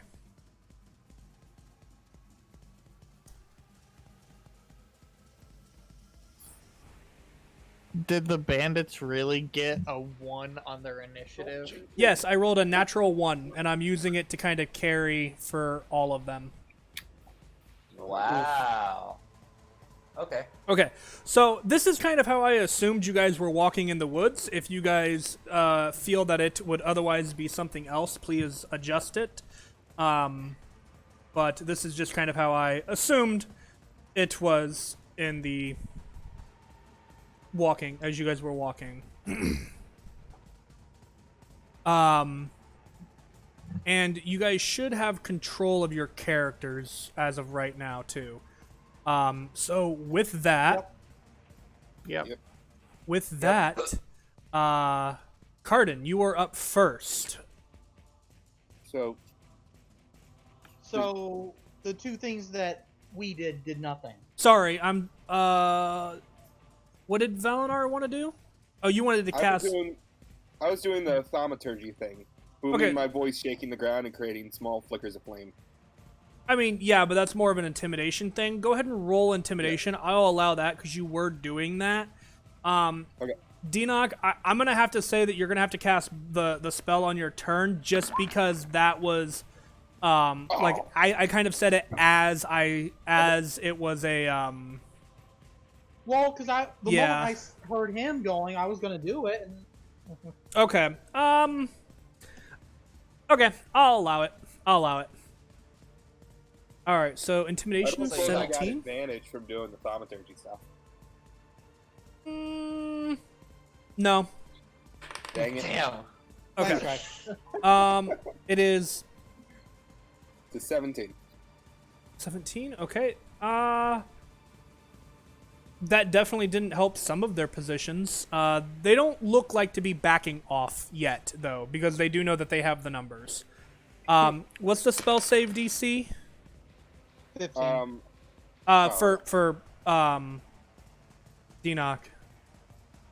Yeah, 15. 15, and it's a what save? Con. Con. And which one are you targeting? That one? Okay. And I'll blind him. I'm gonna roll again.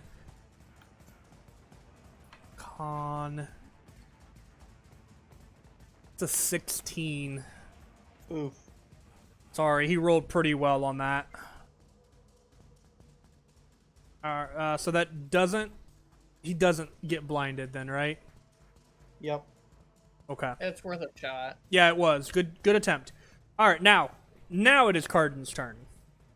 Cardin bonus action rages because he's really tired of bandits just popping up in his. Okay. Bonus action rage. You are raging.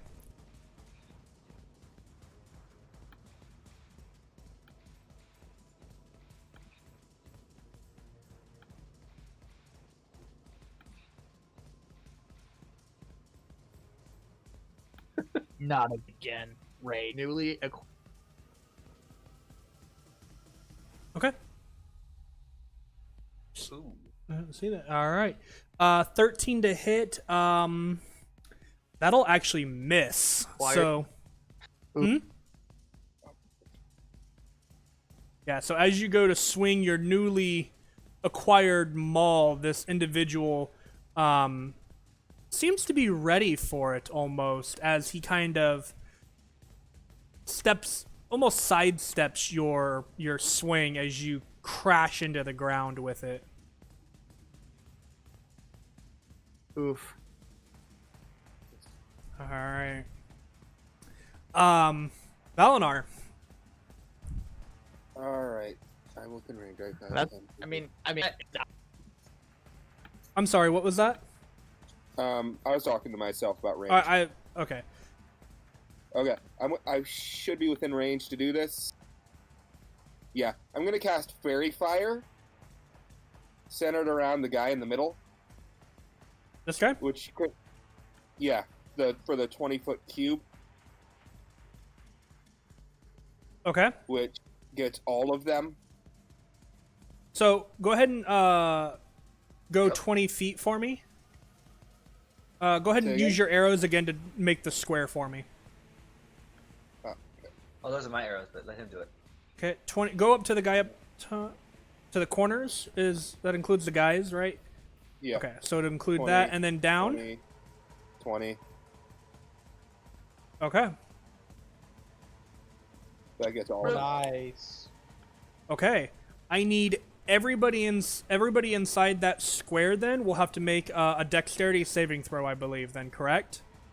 So, just Cardin. Oh, that's all of the bad guys and Object Cardin. 20-foot cube range is outlined. Yeah. Okay. So Yeah, it does say each. I thought it was my choice. Oh well. nope, unfortunately not.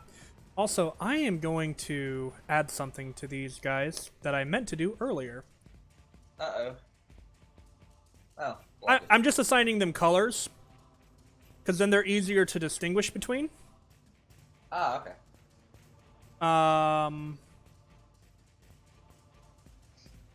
And then I'll do the same thing with at least that griffin as well. Those are the ones that you can see. It'll just make it easier to distinguish between them. What's the spell save DC? It's a dexterity, and it's going to be a 15. 15? Okay, so red Yep. guy, that's a natural 20. Oh, Blue? Lord. That's a 5. Aha! So he we'll do that indicator. Cardin, you also need to make a dexterity saving throw. Green, that's a 6. Okay. That's a natural Nice. 20 on the I save. think I passed. Yeah, so that saves. Oh my gosh. All right. So how much do I take? You don't take I don't any. take anything. You don't take any damage. You just Okay. avoid being no fairy damage. fired. Okay. It just And creates advantage. Sorry, on attack rolls. my Discord like completely restarted. So You I can are hear it. robotic. yeah, you are Oh, roboting hard, crap. dude. yeah, sorry, my Discord just like restarted. Okay. And Okay. then. Oh my Like, you just god. became the robot. Wally. So That was effective. yes. So outside of that natural 20, I rolled 4s and a 5. Every other roll on the dice was a 4 or a Beautiful. 5. I was like, what? Okay. Anyway, that's your action. Cardin, you are not affected by fairy fire. So, good job. Way to make use of that spell, by the way. And do you want to do anything with your bonus action or movement? I guess movement was the wrong thing. I'm gonna kind of move towards this bush a bit, kind of get into there. Okay. And You that's it. I don't really have anything I can do for a bonus, so okay? That brings us to Denock.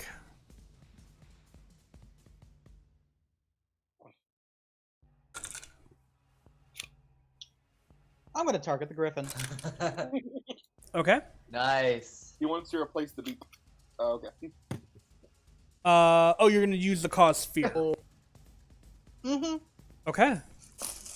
And this is Because a if I can take a griffin off the field, I'm gonna. fair enough. This is a wisdom save. Yes. Okay. Natural 20. I'm sorry. God damn it. Gosh darn it. I'm so Okay, sorry. I'm just Hey, I'm just this going to to attack. be fair, this dice just rolled like 3 4s and a 5. I think rolling above a 10 was about time. yeah, but on. Yeah, I know that's rough. I'm sorry. It didn't until after the encounter? Sorry. That's how it works, Yeah. Uh-huh. especially with your dice. Oh, I know. Well, okay. Let's look at it this way. It got rid of the one that could be used on you. Yeah. Or I'm talking to Katia. Or Cardin. All right, that brings us to Kadia. All right. So Do better than me. learning from his mistake from before, he's going to move. Let's see, five, about there. Okay. So that he has a clear line of sight, but he's These are fairly out of range. okay. These are bushes. They're not terribly tall, but they're still present. Just so Yeah. you guys are aware. Yeah, but I can see him. I can see this guy. He's standing Yeah. there, head poking out of that bush. I don't know how much cover he's got. Not enough to be effective. First thing I'm going to do is I'm going to use Quicken Spell so that I can cast Mirror Image as a bonus action. Okay. So that's going to make 3 duplicates of myself. Why can I not click on my character? Oh. Helps if I click on the arrow. I'm going to put a number in here. Whoa. Okay, that works too. I mean, I was just going to put a number in here to keep track of how many duplicates I have, but alright. Noise. That works. Can you also click the So that- spell and put it in chat for me? That I can do. Thank you. Like this? There we go. Yep.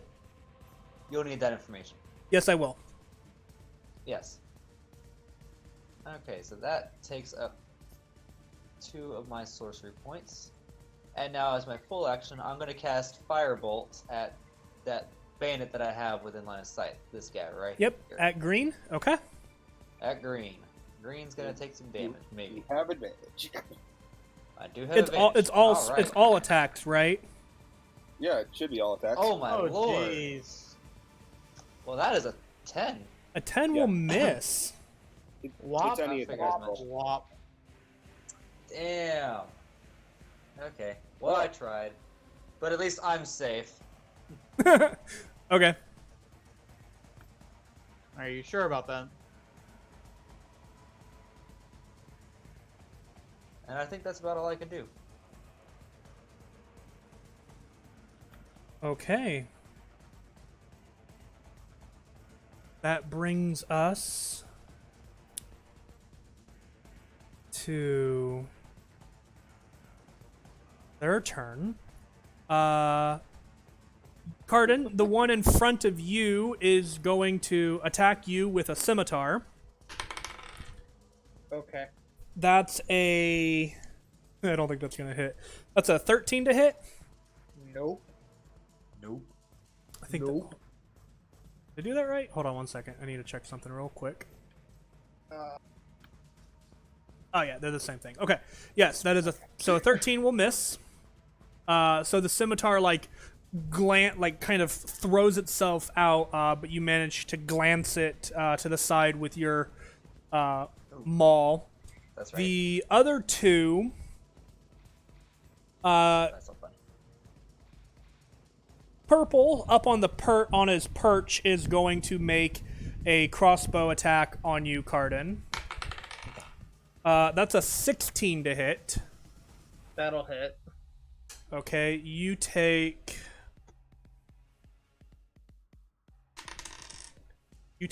8 points of piercing damage, reduced to 4.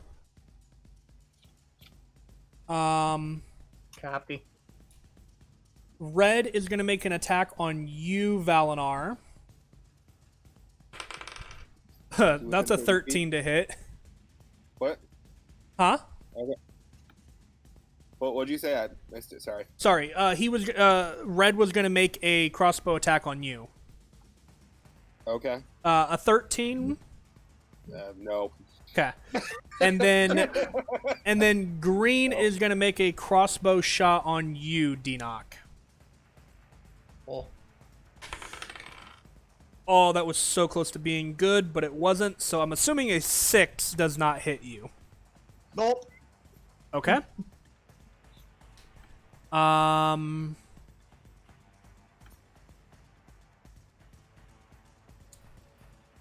This griffin is going to move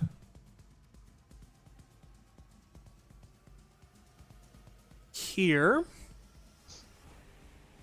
while this guy moves over here.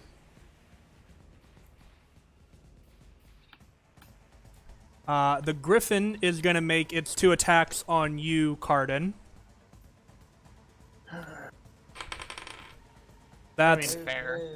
that's a soft 20 to hit. Oof. At least it wasn't nat 20. Mm-hmm. Yeah. So you take 2d6. Again. Oh god. I just lost the dice. I don't know like where it those went. results. I'll find it later. You take 8 points of slashing damage reduced to 4. And then its beak attack. Oh wait, it's got a better to hit than the guys do. So 16. 16 beats me. You you take 5 points of piercing damage reduced to 2. Okay. Okay. And then give me 1 second here as I am adding just a couple of things here. There it is. Okay.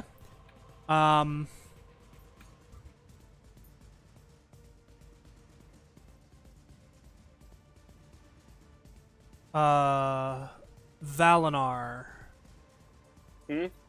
You watch as a Griffin and Rider land right next to you. Oh, hi. The Griffin is going to Uh-oh. make 2 attacks on you, and the Rider is going to take a crossbow shot at Katya. So the Warding Flare. I'm imposing What? disadvantage on the attack against me. is that all attacks or just one? I think it's just one. Where is my thing? If you wanted to just click it and put it in the chat, that'll work for me. When I'm attacked by a creature within 30 feet, I can use my reaction to impose disadvantage on the attack roll. Basically, I cause a light to flare in its face. Okay. All right. So first off, the attack on Katya. I gotta roll d20.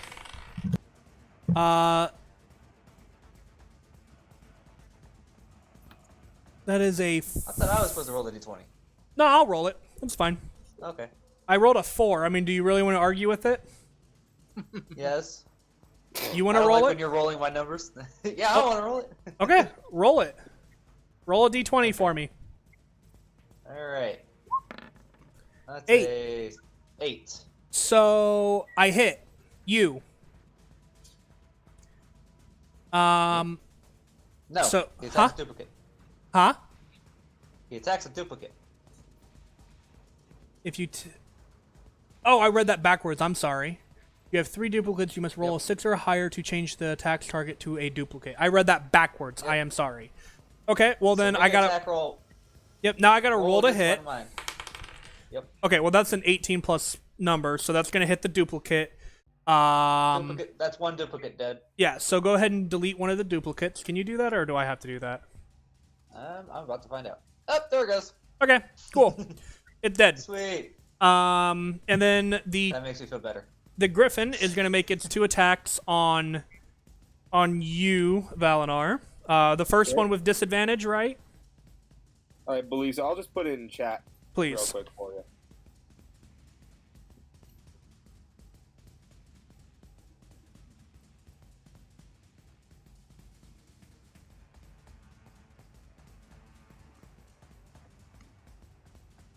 It says on the attack roll, so it's just on the first one hit here.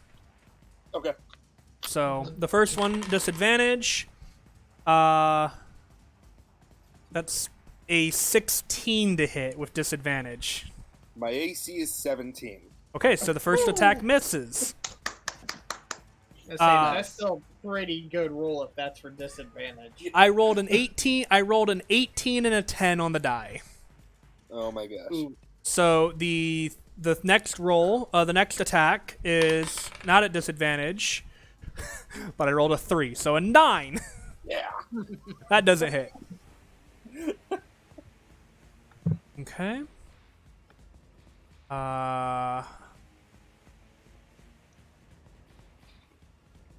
Actually, Too far away. I can get everyone but that one guy. give me just a second here. I am measuring something out here. Oh boy. Uh-oh.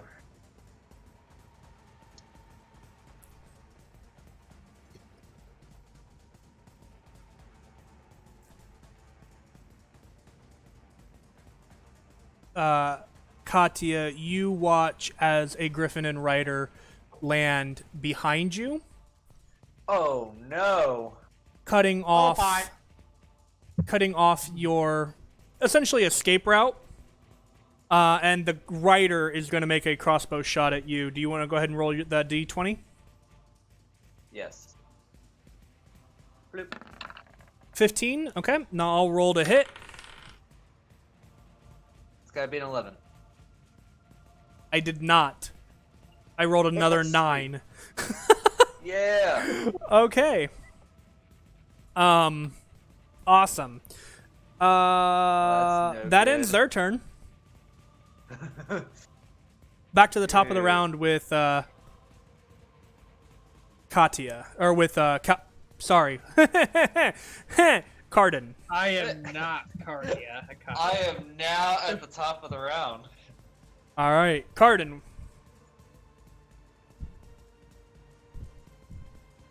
You know what? I'm going to try and boop his face, the dude in front of me. Okay. This is an attack roll with advantage because he failed the dexterity saving throw on Very fire. on fairy fire. Fairy fire. Oh, also, I'm gonna mark you Okay. to remind me that you are concentrating. Roger that. Okay. A 23 Have will advantage. hit. I would hope a 23 would hit. This is on blue. Surprised it was this. Does the ball is it taking into account the two-handed damage? Yeah, it should be 2d6 damage right now. Yeah, you rolled a Okay. 5 and a So, 4 yeah, that- plus your strength modifier. Or what? Hold on a second. That only rolled 1. 1d6 plus 4. What the hell? Why did Yeah, that that only only That can't be right. why did that only roll 1? Hold on a second. Let me Maybe I just have to click it twice. No, it should roll 2d6. That's weird because it's set up in your character sheet as 2d6. What did you click? I clicked the mall button Hold on, I'm going to see something here. on the in the chat. It rolled That rolled 2d6. 2d6. Yeah, it rolled 2d6 for me. Why did it only one? What? Did you click mall in the attacks in the center of your page? Yeah, I clicked it right in the I clicked it in the chat thing right under my attack roll. That's so weird. Just go ahead and roll another d6 for me. Okay. Get a natural 6. That's confusing. How Where does that did it even go? work? Yeah, I don't know. I don't know how that didn't work. Oh no! Okay, but you're raging, correct? Yes, I am raging. And your rage is +2, so that is 12 points of damage to blue. Mm-hmm. You're even more angry because that was a terrible roll. That'll actually knock him out. Really? All right. Boosh! And the guy goes down. I'm gonna roll You're again like, for Gotta the focus on the round. Griffins. I say Okay.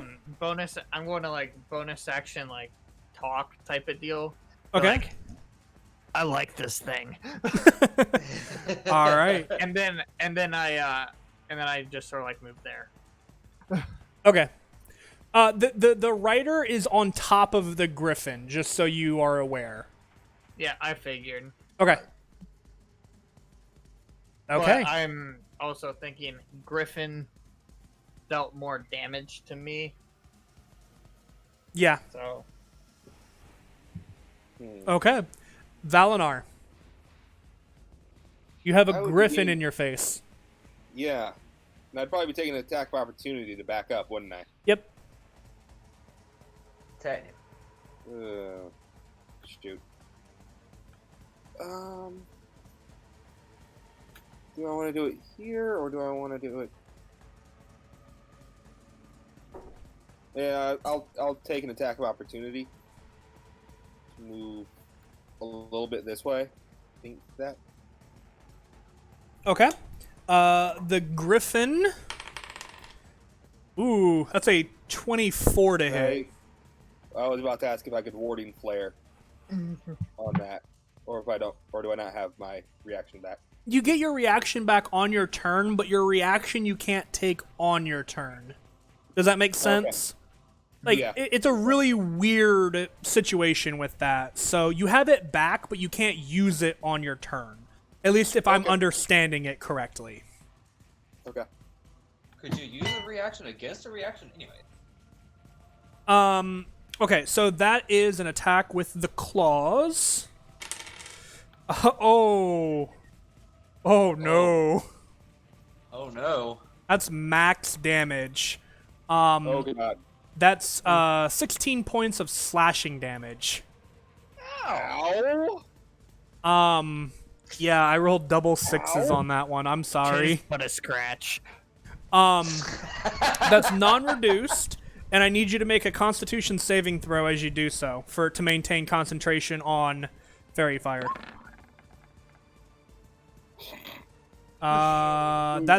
That's half a 16, so you're good. Cool. All right. That All right. that's your movement. Your movement. Anything Okay. else you would like to do? I think I measured all this out so that I am exactly 30 feet from everyone except the green guy. Yeah, that looks about right. All right, I am going to use Radiance of the Dawn. Oh. That Can you sounds click that for me? Fantastic. Well, nope. In the chat. It's my channel divinity. As an action, you present your holy. Any magical darkness within 30 feet of you is dispelled. Additionally, each hostile creature must make a con save. Okay. Yeah. Yeah. Nice. I like that. Total cover. Very nice. Nothing is within total cover, and it specifies hostile creatures. So, okay. That's nice. I forgot about that. Okay. All right, so we'll do the griffins first. Okay, I'm just gonna go and roll this because they take half damage anyway, Oh, 17. even if they succeed. So that's yeah, that's I like this channel divinity. I like Do this too. a lot. all right. You say this is a con save. It's DC what? the DC, I believe it's 15 Okay. because I think it's just my spell save. Yeah, it'd be your spell save. Yeah. Yeah, so 15. 15. Yep, for half. You're not gonna believe me. Were they all nat 20s?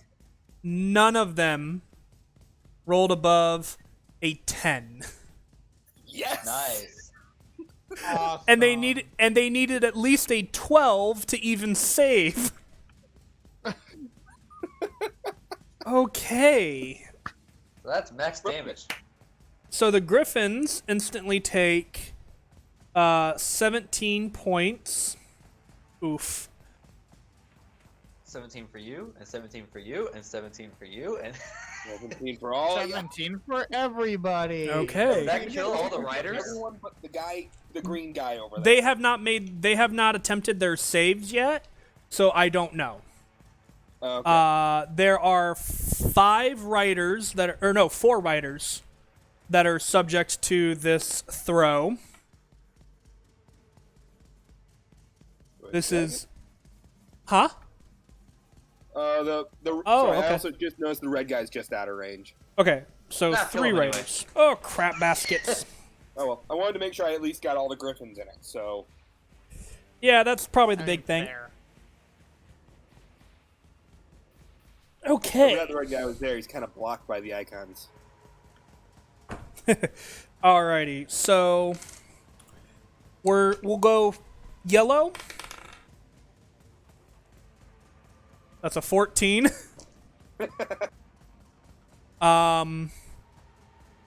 Pink. Oh, that's an 18. That one will save. What's half a 17? 9. 8.5? Okay, 8.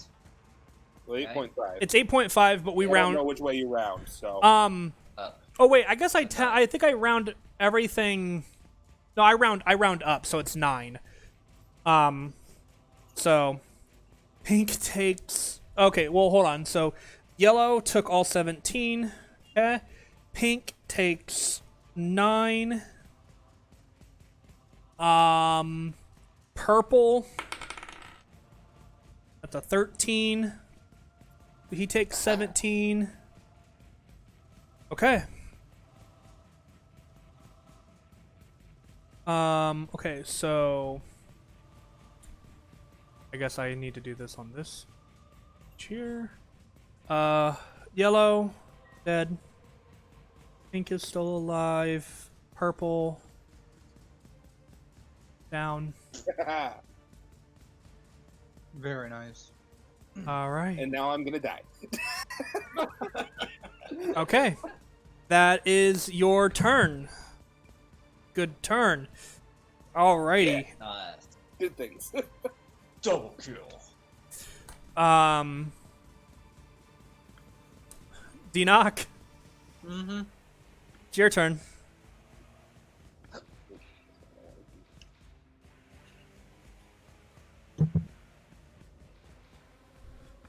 Right. Away. Yeah, that's about 30. Yeah, real close. So, 25. pink is looking rough, right? Oh yeah, absolutely. Red and green have not taken any damage, as far as I know. Correct.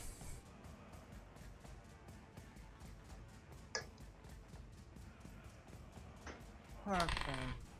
Ooh.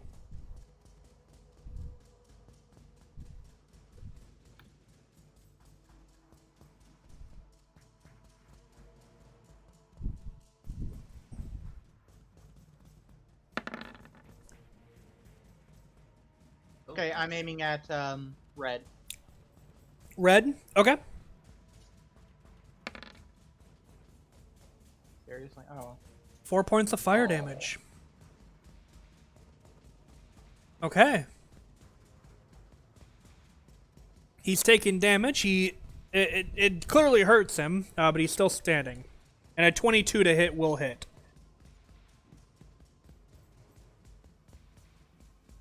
Anything for a bonus action? If I had anything for a bonus?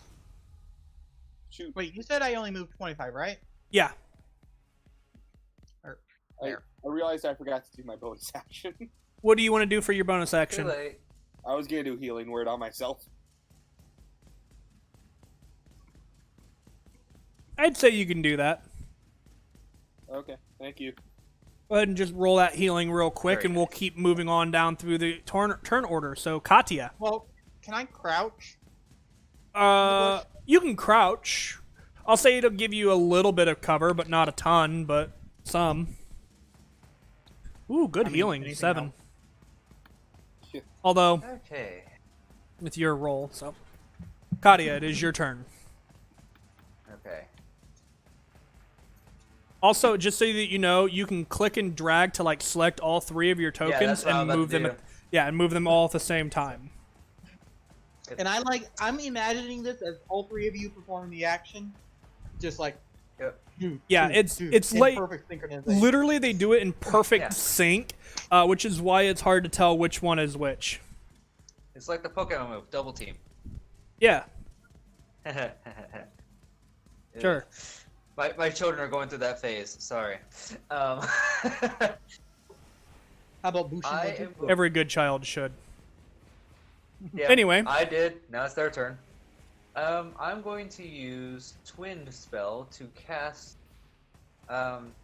Chromatic Orb as a first level spell to target this griffin and this griffin. What's the range on Chromatic Orb? 90 feet. And I'm 25 from both. Okay, let me just double check Twinned, because I'm not super familiar with sorcerers. I just want to... I'm pretty can sure you use- can do that. I can use a number of sorcery points equal to the spell's level, so that's why I'm only casting it at the first level. You said this is Twinned? Yep.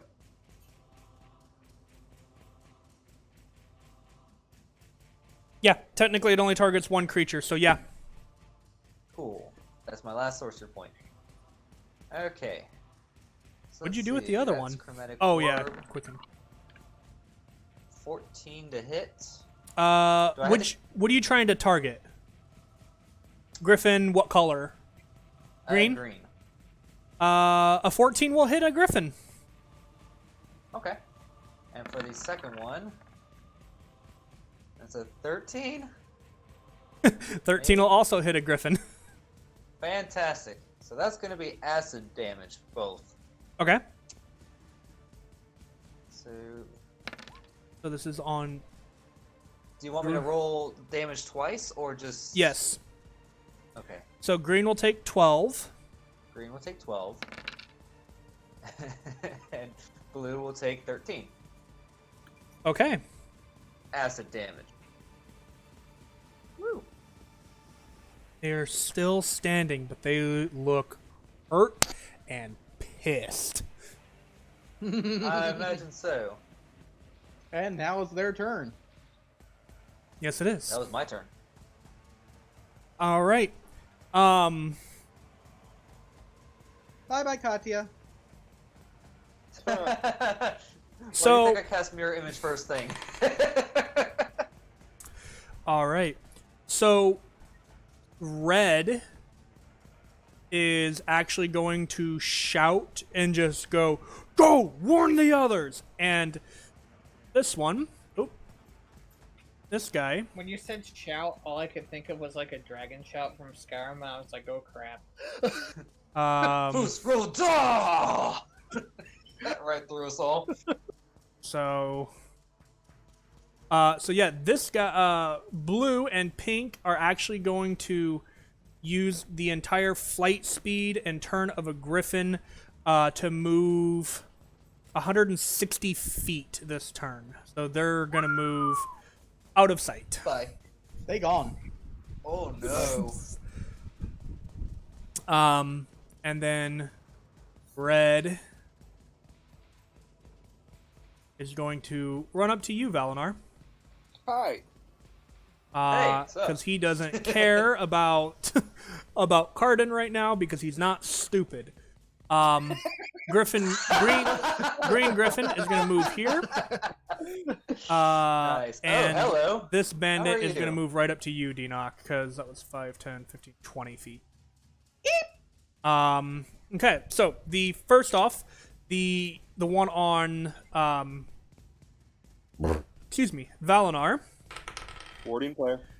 How many times can you do that? I can do it a number of times equal to my wisdom modifier.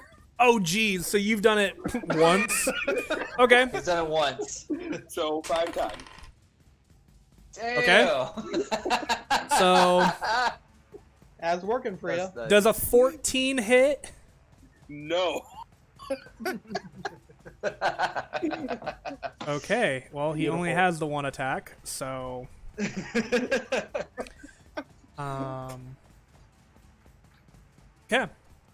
I like how The they one get bandits and I get the griffin. the green guy is going to attack you, Denock, with a scimitar. Oof. That's a natural 20. Oh, for So, but I am doing natural 20s like Roll20 does it. So I'm not doing the way that I do it, because the way that I do it in my home games is brutal. So I'm doing it the way that Roll20 would do it. That is 8 points of slashing damage. As he just whoosh, slashes you with his scimitar. Ouch. Yeah. But to be That's not a completely fair, critical? huh? That's not a critical? Yes. So the way that crits work is it's double the dice. So it's instead of 1d6 for a scimitar, it's 2d6 plus modifiers. The way that I do crits, it's you roll your d6, add your modifier, and then double it. That's the way that I did it in my home games. Those are brutal, and I'm not going to do it that way because your guys' crit options are different in Roll20. So Okay. Yeah. I'm gonna keep his everything the campaign- same. In his campaigns, when you get a crit, it is a god tier moment. Oh yeah, they are in combat. They are godsends. Yeah. Or the exact opposite whenever it's a crit on us. Yep. Or a All crit right. fail. All right. The Griffins now are gonna take their attacks. First off, the ones on Kadia. Oh wait, Kadia, you roll the d20. I am. 14. That's a hit. Okay, well. So that one's gone, and then its second attack is going to attack you. So roll another d20.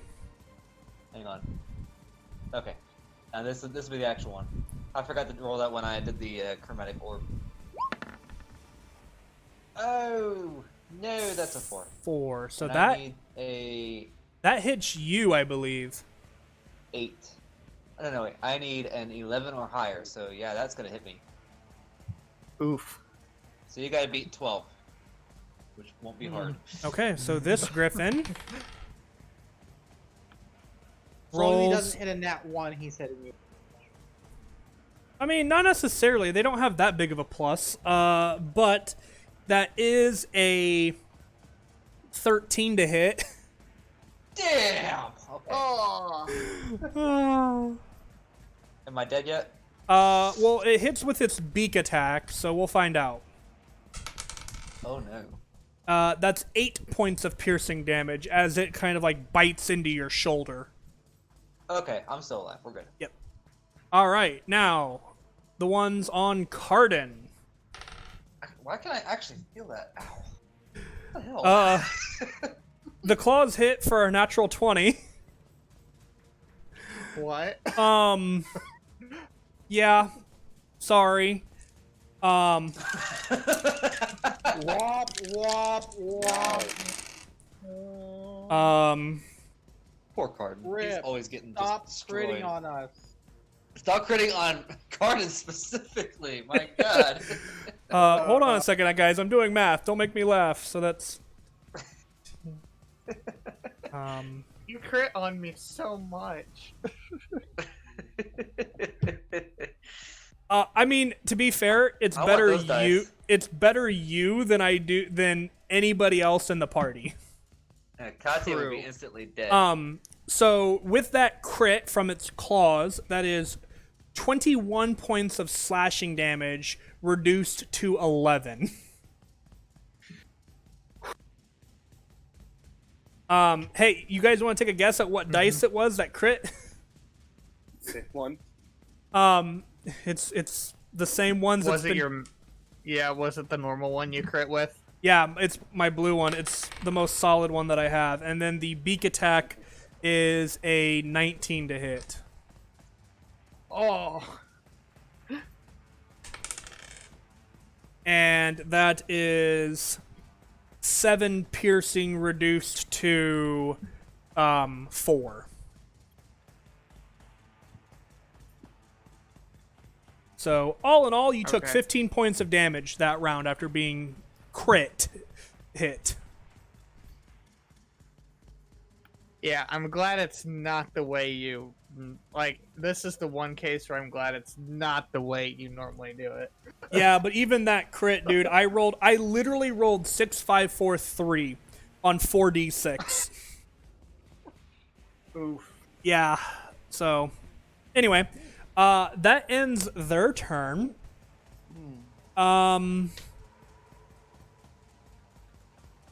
Yeah, everybody took their turn. So, Cardin, it's now your turn. Pay them Okay, back for that crit. like,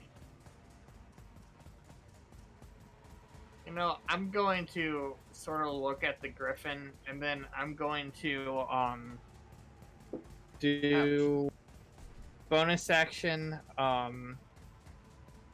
You can still feed yourself a health pot as a bonus action, right? Yes, I allow that.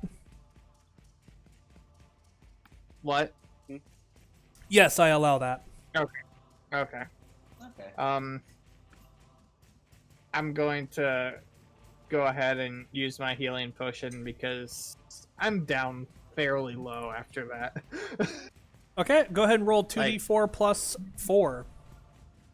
Now, low for you or low in general? I'm low in general. Oh no. He is currently sitting at about 25%. Oh, Wow. That is max healing. So take Nice. that 12 hit points, dude. Oh my god. That was well worth the health pot. Holy shit. That damn near just reversed all the damage you just took. very You said, nice, my dude. Yeah, 12. You said 12? Oh, wait a minute. Hold on. You rolled No. You rolled it. I'll let How'd it I go. roll it? You rolled it twice Oh, by I accident. pressed 2d4 and then, okay. Well, I'll let it go this time. Yeah, I thought I only pressed the 1. It rolled it twice. I'll let it go this time because I didn't catch it in time. So you gain Okay. 12 back, and then you still have your action and movement if you so desire it. Yep. Feeling a lot better. Cardin decides he's going to reckless attack this. You SOB. already have advantage on this creature. Oh yeah. Oh yeah, true. I'm just going to attack him then. Yeah, because Valinar, you haven't taken damage other than from that one Griffin attack, right? Yeah. Valinar? Well, You- yeah, the only attack that hit me was that one griffin. Gotcha. Yeah. So you've maintained concentration, so you're good. Okay. Yeah. So Yeah, I forgot about the advantage. Thank Yep. you. I think that'll How, hit. does a 25 hit? a 25 will hit.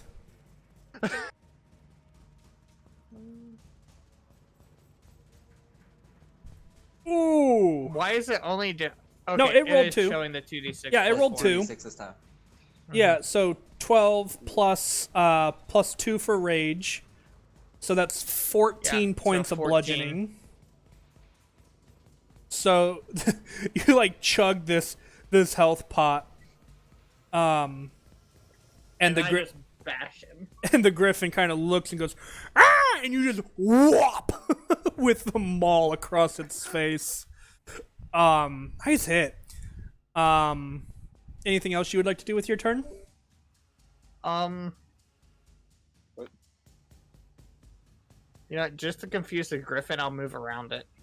Okay. Lost. He's You good, back. Rona? Just to There we go. Everything just went quiet for a while. I don't know what happened. Huh. It happens I sometimes. blame Discord. I do too. same. All right.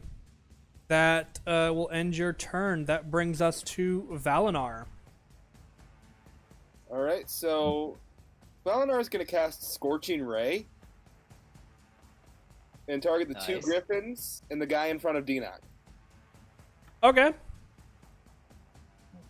So I guess just start from left to right. So first Okay. griffin. Wait, you could do that? Hang on. It's 3 rays, and I can target 1 or several. Yep. Oh, okay, I got you. All right. So Green Griffin I was mildly confused. 14. 14 will hit. You want me to go and roll damage for that, or do you want me to just roll all attacks at once? However you would like to do it. All right, I'm gonna go and just roll the damage for that. Okay. So this is green. Takes 8. 8 fire. Okay. Next one, the griffin, other griffin. 19. The red griffin, a 19 will hit. Okay. And 4 fire. Ooh. And the guy. And then the green bandit.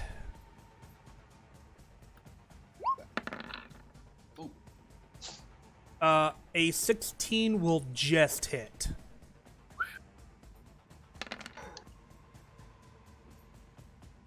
And 7 fire. Okay. That's quite a bit of damage to the green guy. Everything's still standing. Most of it just barely. He's just smiling at the guy in front of him. Okay. All right. Is that your turn? And then I'm gonna, for my bonus, I'm gonna take one of the healing pots I have. Okay. Go ahead and roll that 2d4 plus 4.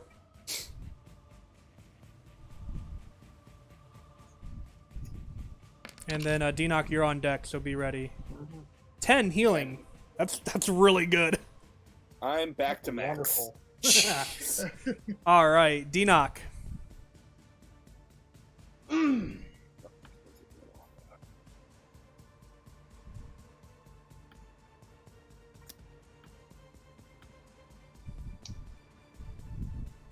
You have a guy in your face, and he wants to play, and he likes to play Colombian necktie.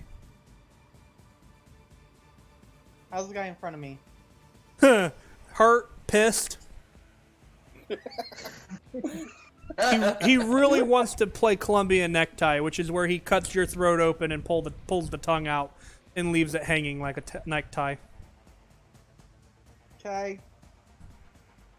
Well, All 3 on him. Oh, magic missile, dead. Oh. He gets in my face. I'm like, no, boom, boom, boom. So you just, You're just like, nah, fam. he's like, oh, let's play, and you're just like, nah, and you just like hold forth your. I guess actually, here's an answering question: as a dragonborn, do you have 5 fingers, or do you have like 3 or 4? good question. And since Deanoch isn't the normal Dragonborn, he's a variant race. Right.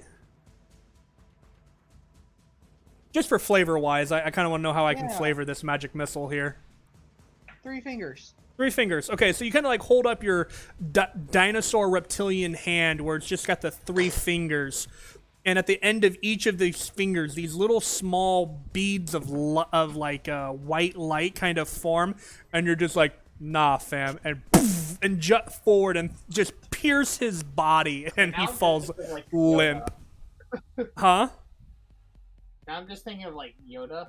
Yeah, but anyway, that guy is now dead. D-Knock, anything else with your turn? Nope. Okay. Well, if I move here, that should give me. You would just see him. He would have a little bit of cover. There Yeah, we there you One go. more. I'm like, you That still have way, like 30. if it- You still have like 20 feet of movement. So Yeah, if it's still alive come my next turn, I can hit both. yeah, I'm like, seriously, you could just move all the way over here and never even have to worry about it. But I'm good here. I know. All right. That brings us to Katya. Sweet. So I'm going to invoke my feature Tied to Chaos. Because I want to make sure I hit this griffin in front of me. Okay. With something. Yes. I'm going to give myself advantage on my next attack. So I'm going to use that to cast Witch Bolt as a second level spell. Okay. Thank God for that. 'Cause Yep, I think the 24 might hit. A 24 hits. Okay. Now, as a second level spell, this thing is going to take 20 points of lightning damage. And with that, much like the first griffin you encountered, you fry it like a turkey. Okay. And I'm gonna give it. Well, I'm gonna I give guess you. I won't concentrate. I am going to give you your Tides of Chaos back immediately. By the way. Okay. So, let's see. First, I'm going to roll the d20 for casting this spell in the first place. Okay, now where is my Magic Surge? I need a d100. Oh boy. 10. 10. Okay. You cast Magic Missile as a 5th level spell. What? Yeah. What? All right. What? Let me figure Hold- out what that does. Hold on, I got you. I got it. You got it? Yep. So now, Alright, wait a minute. I lot thought of Tides of Chaos. damage. I didn't think Tides of Chaos. Oh, wow. Oh, you have the DM roll on the Magic Search table. Okay. It says you cast it, but it doesn't say you choose the target. Right. Oh god. Oh boy. no. What should I roll to decide what I'm aiming at? You know what? I got this. 1, Oh no. 2, 3, 4, 5. Roll me a d6. Gotcha. This will be interesting. He gets a 6. That and is it's a 2. himself. You're never gonna guess what I picked as number 2. The other griffin? No, the bandit in front of Valinar. Yes. Oh man. Okay. Does he even need to roll damage on that? So that's 6 darts. Hold on, that's 5. dealing- Hold on. I'm doing math real quick in my head. Okay. You said that's 6 darts? 6 darts and 1. Yeah, no, D4 you don't plus need to 1 roll it. each. He has 7 hit points left. Literally that's all like they never miss, so that's an automatic 6 points of damage before even rolling. So I gotta do it though. no, Anyways. that's the wrong dice. He's dead. That's the wrong Oh, dice, what? by the way. Oh, sorry. Magic It's missiles not are a D4, D4. D4. Anyway, He's dead. I mean, and there's that's a not nat 4 in there, that's so you're not good. 14. That's 19. By the way, so yeah, Oh, they because- add the +1 to each one. I Yeah. see. all right. That so Neat. Valinar, you watch the guy in front of you as he is just dissected. I mean, limbs are cut apart. Head is rolled 10 feet away from you at this point. You're not sure what happened. Neither does warn Katya. Katya has no idea what just happened. That's the first time that's ever happened to him. All right.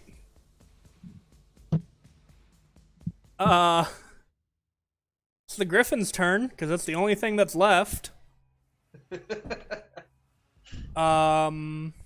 It doesn't know better, so it's gonna attack you, Cardin. Okay. Claws. That's a 16 to hit. Oh, that hits by 1. Yeah, so that hits. That is.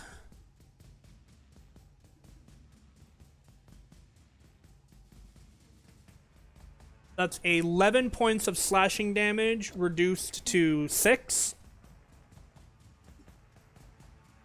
6. And, yep, 6.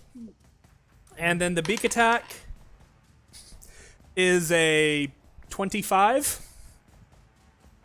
25 will definitely hit. Yeah? Minimum damage. So you take 5 points of piercing damage, reduced to 3.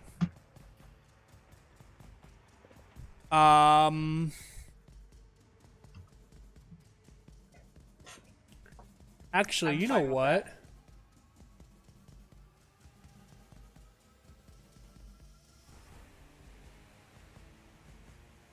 Yeah, actually, as part of its bite, it's also gonna attempt to grapple you. So I need you to make contested athletics. Not again. Ooh, that's actually a pretty good roll. Gosh darn it. Cardin's just like, okay. Clamp. Oh. Okay. So He just looks at it as it's holding on to him, and he just looks back just at like, it and is like, really? what happens is you beat it, by the way. It rolled pretty good, by the way. It rolled a 19 on its athletics check. But a 24 will beat its 19. So as its like bite comes down and like begins to like tighten around you, you literally just set the maul like hammer down, sticking up in between it, and just take your hands and just almost bench press to the sides, its jaw open, and just look this thing in the eye and just like and kind of push its mouth away from you and pick up your maul again. Yeah, that's its turn. Garden? Unload on it. I'm going to smack it good. Go for it. I mean, that's just sort of what I can do Yeah. at the moment because I'm not level 5. So, You make an attack Yeah, I roll with wanna smack advantage it. because it's still got fairy fire. will 23 hit? 23 will hit. It's that 23 is almost double its AC.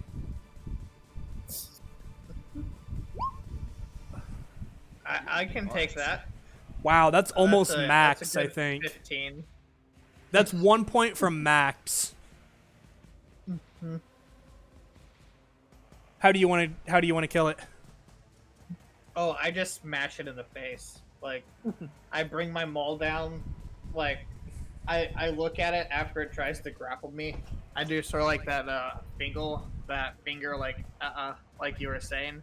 I just take my maul in both hands and I just bring it in like a overhead strike. Gotcha. Okay. Just bring it down right on its face. So what happens is like as it like grips you and you like go to set the maul down, as it's beginning to attempt to grapple you, you like set it on your foot, and just press it off of you as the grapple fails, and you're just like no, like and like toss it back, and as you toss, you kick with your foot, tossing the hammer or the maul up in the air, and you grab it with both hands, and as the head kind of turns back to you, you just collide with the maul being forced down and just smash its brain and skull across the ground in front of you.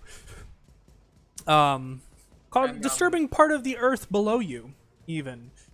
As you had a little bit of overkill there, and that actually ends combat, guys. Yeah, and Wow, we Corden, survived. he looks at his maul and he says, "I like this. I like this a lot." Okay. And as the quiet kind of comes back to you guys, as you guys look around, the other griffin is now currently far out of sight. And with the one rider just Where do you barely suppose hanging he's on. going? Probably their camp. Oh no. I want to search the body of the nearest bandit, I guess. This guy over Okay. here. Sure. Go ahead and make an investigation check. I want to see if I can find something on him that tells me a little bit more about these guys. Always loot the bodies. Yep. 19. 19. Okay. So on top of these individuals, you see a lot of like darkened garb to represent which immediately made you guys think the bandits and highwaymen whenever in combat. But when you like touch the garb, you actually underneath the garb, the black material and clothing, you actually feel chainmail, like a chain shirt, which is unusual for bandits, as it's That is typically unusual. a more expensive material. One person having that, okay, maybe, but actually all of the bandits you guys inspect have chainmail on. Why would bandits be wearing chainmail? Either, well, I suppose they had to tame these griffins. Or maybe, you don't suppose they might be assassins? Or maybe they're just somebody's private guards. Additionally, between the 3 guards that are left, you guys find 30 gold pieces. Oh wait, nope, sorry, there's 4, so 40 gold pieces. No, nope, I'm sorry, that's wrong. 1, 2, 3, 4, 5. You find 5. 50 gold pieces. Sorry, want couple my of them 10 are hiding in back. the bush. Couple of them are hiding in a What's- bush. Well, how do we want to split up the gold? I want my 10 back for that potion I bought earlier. Y'all can decide what to do with the other 40. Tell you So, what, like, you let me get the bits from the griffins. You can have my share. Even better.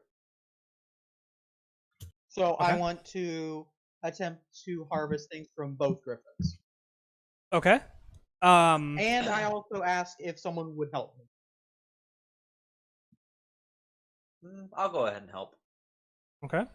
Having the griffin beaks earlier was useful. Okay. So I will say go ahead and make a survival check with advantage.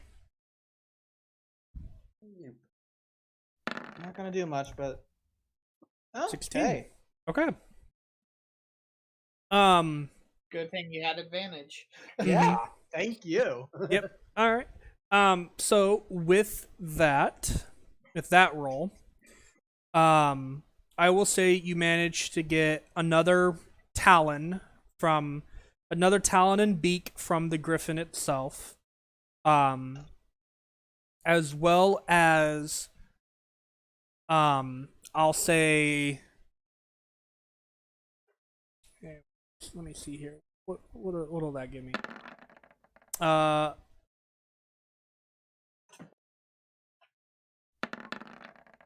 are you rolling sorry. for? I'm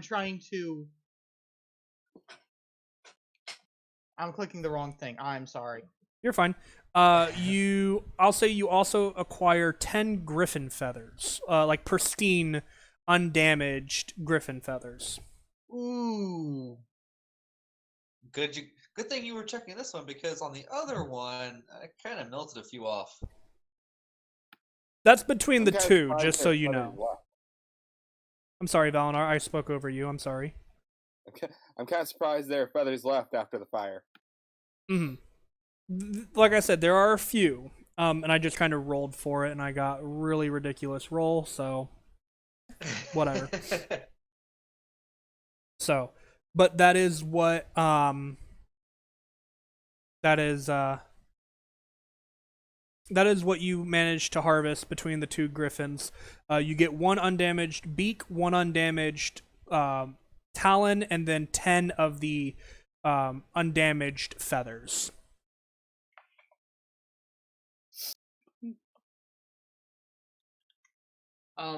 So While they're doing that, can Cardin try and see if any of the chainmail will fit him? Sure. How big is Cardin? He is.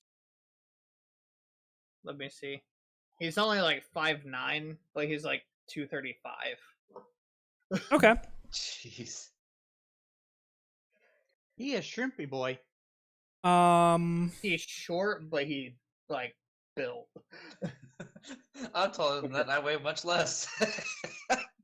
Valinor is shorter than that, weighs less. I mean, This is- barbarian. This I'm- is considered a chain shirt.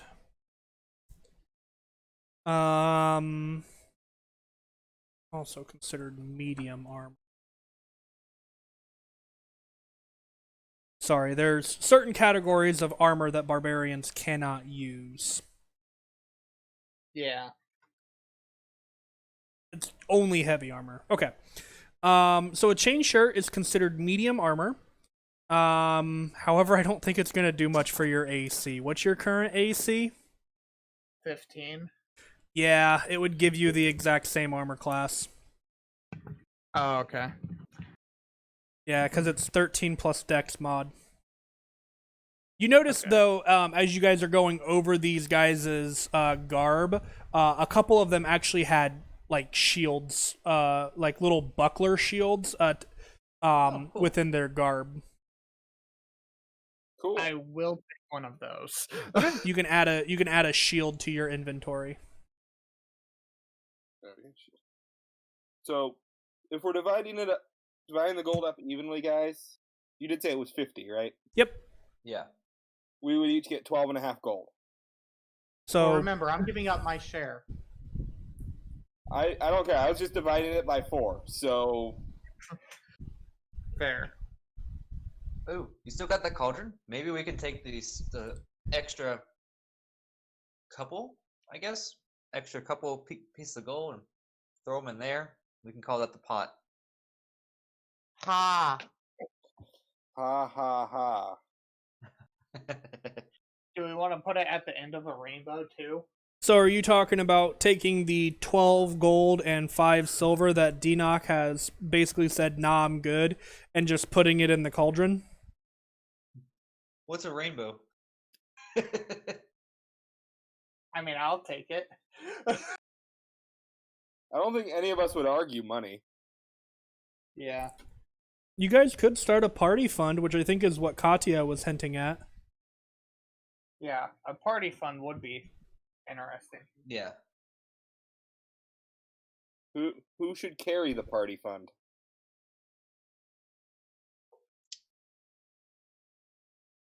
Maybe I can squeeze a couple more into my coin purse here. So you're looking at the wizard, who has advanced technology, the rich boy, the barbarian who barely knows what money is, and the holy man. And the frugal holy man. See, I personally would vote to give it to the holy man just because holy man. And he was the one carrying the cauldron to begin with. I mean, you just don't expect the holy man to take all the money. He takes some money and runs. Whoa, I didn't expect that. Right. I can carry that once I find a spot to put it. Hashtag Joel Osteen. Ha! So, yep. And, what kind of armor are you currently using, Val? Whatever it is, it's higher AC. Never mind. I'm using scale mail. It came with my Right. stuff. I also have a shield. Yeah, okay. All right. No, hang on. That's not what I wanted. Well, you guys survived. That was a thing. For now. And you guys, and you guys That is were, a and you for guys now. were worried. Yeah, Now I need to delete that. there were multiple griffins. Yeah. And Oh, yeah. you killed 2 of the 3 and nearly killed the 3rd. It was under half health when it flew away. I would have tried to kill the third, but it got away before I could, unleash my second level magic missile on it. Yeah. I'm And I would have. There we Yeah. go. That'll work. Okay. All right, I got profit party fun now. Okay. As you guys probably continue a little bit onward for the rest of the evening, you guys manage to get to the end of the forest here, and where you decide to make camp before your next day's journey. And I think that's where we will end it for the night, because it's already after midnight. Sweet. All right. Oh, all right, guys, that was a lot of fun. Good job. Like, I was a little concerned, but not really, because I knew these bandits were gonna be squishy AF. But I mean, their AC was pretty good. Yep, there's a reason behind all of that as well. So if you guys ever figure it out, you'll learn why. Well, yeah. Find out a little bit. But yeah, so only one griffin and one bandit managed to get away. And they wanted our riches. I mean, to be fair, it could have gone either way. Mm-hmm. Couple more natural I mean- 20s on my end. You never know. I mean, Spartan did take a lot of damage Yeah, the tank did what he was supposed to do, and tank. for once. For once. It didn't go down round one. Yeah, he also didn't run off the moment he heard a thud noise. So good job, He guys. can learn. He's dumb, but he can learn. Yeah, I know. I'm just saying. Good job. All right. With that, guys, I do think we are going to end the stream here. Okay. You can catch this on YouTube, the Big Ripper YouTube channel. Monday, it'll be up Monday, and the podcast will be up on Podbean later this week. Excuse me. And you guys can catch us here Sunday. Myself, Blind, and Romulus will be playing more Borderlands 2. We're in the DLC now, and we do every Sunday, Monday, and Wednesday of Borderlands at like 9:30 p.m. Eastern Standard Time. And then Fridays we play D&D right here, 9 p.m. to 9:30 Eastern Standard Time. A lot of that depends on Blind and his work schedule. And we will. I keep everybody updated on everything over on my Twitter, which is @BigRipper. And if you guys, leave us some feedback. We enjoy all of the comments that you guys have, and all of it goes to helping us make this stream better and more for you guys' entertainment. So, Romulus, I believe you need to plug yourself, and then we'll get out of here. All right. So you can find me over at twitch.tv/Romulus tomorrow at 9 p.m. for some more of our Dark Souls 3 Cinders mod playthrough.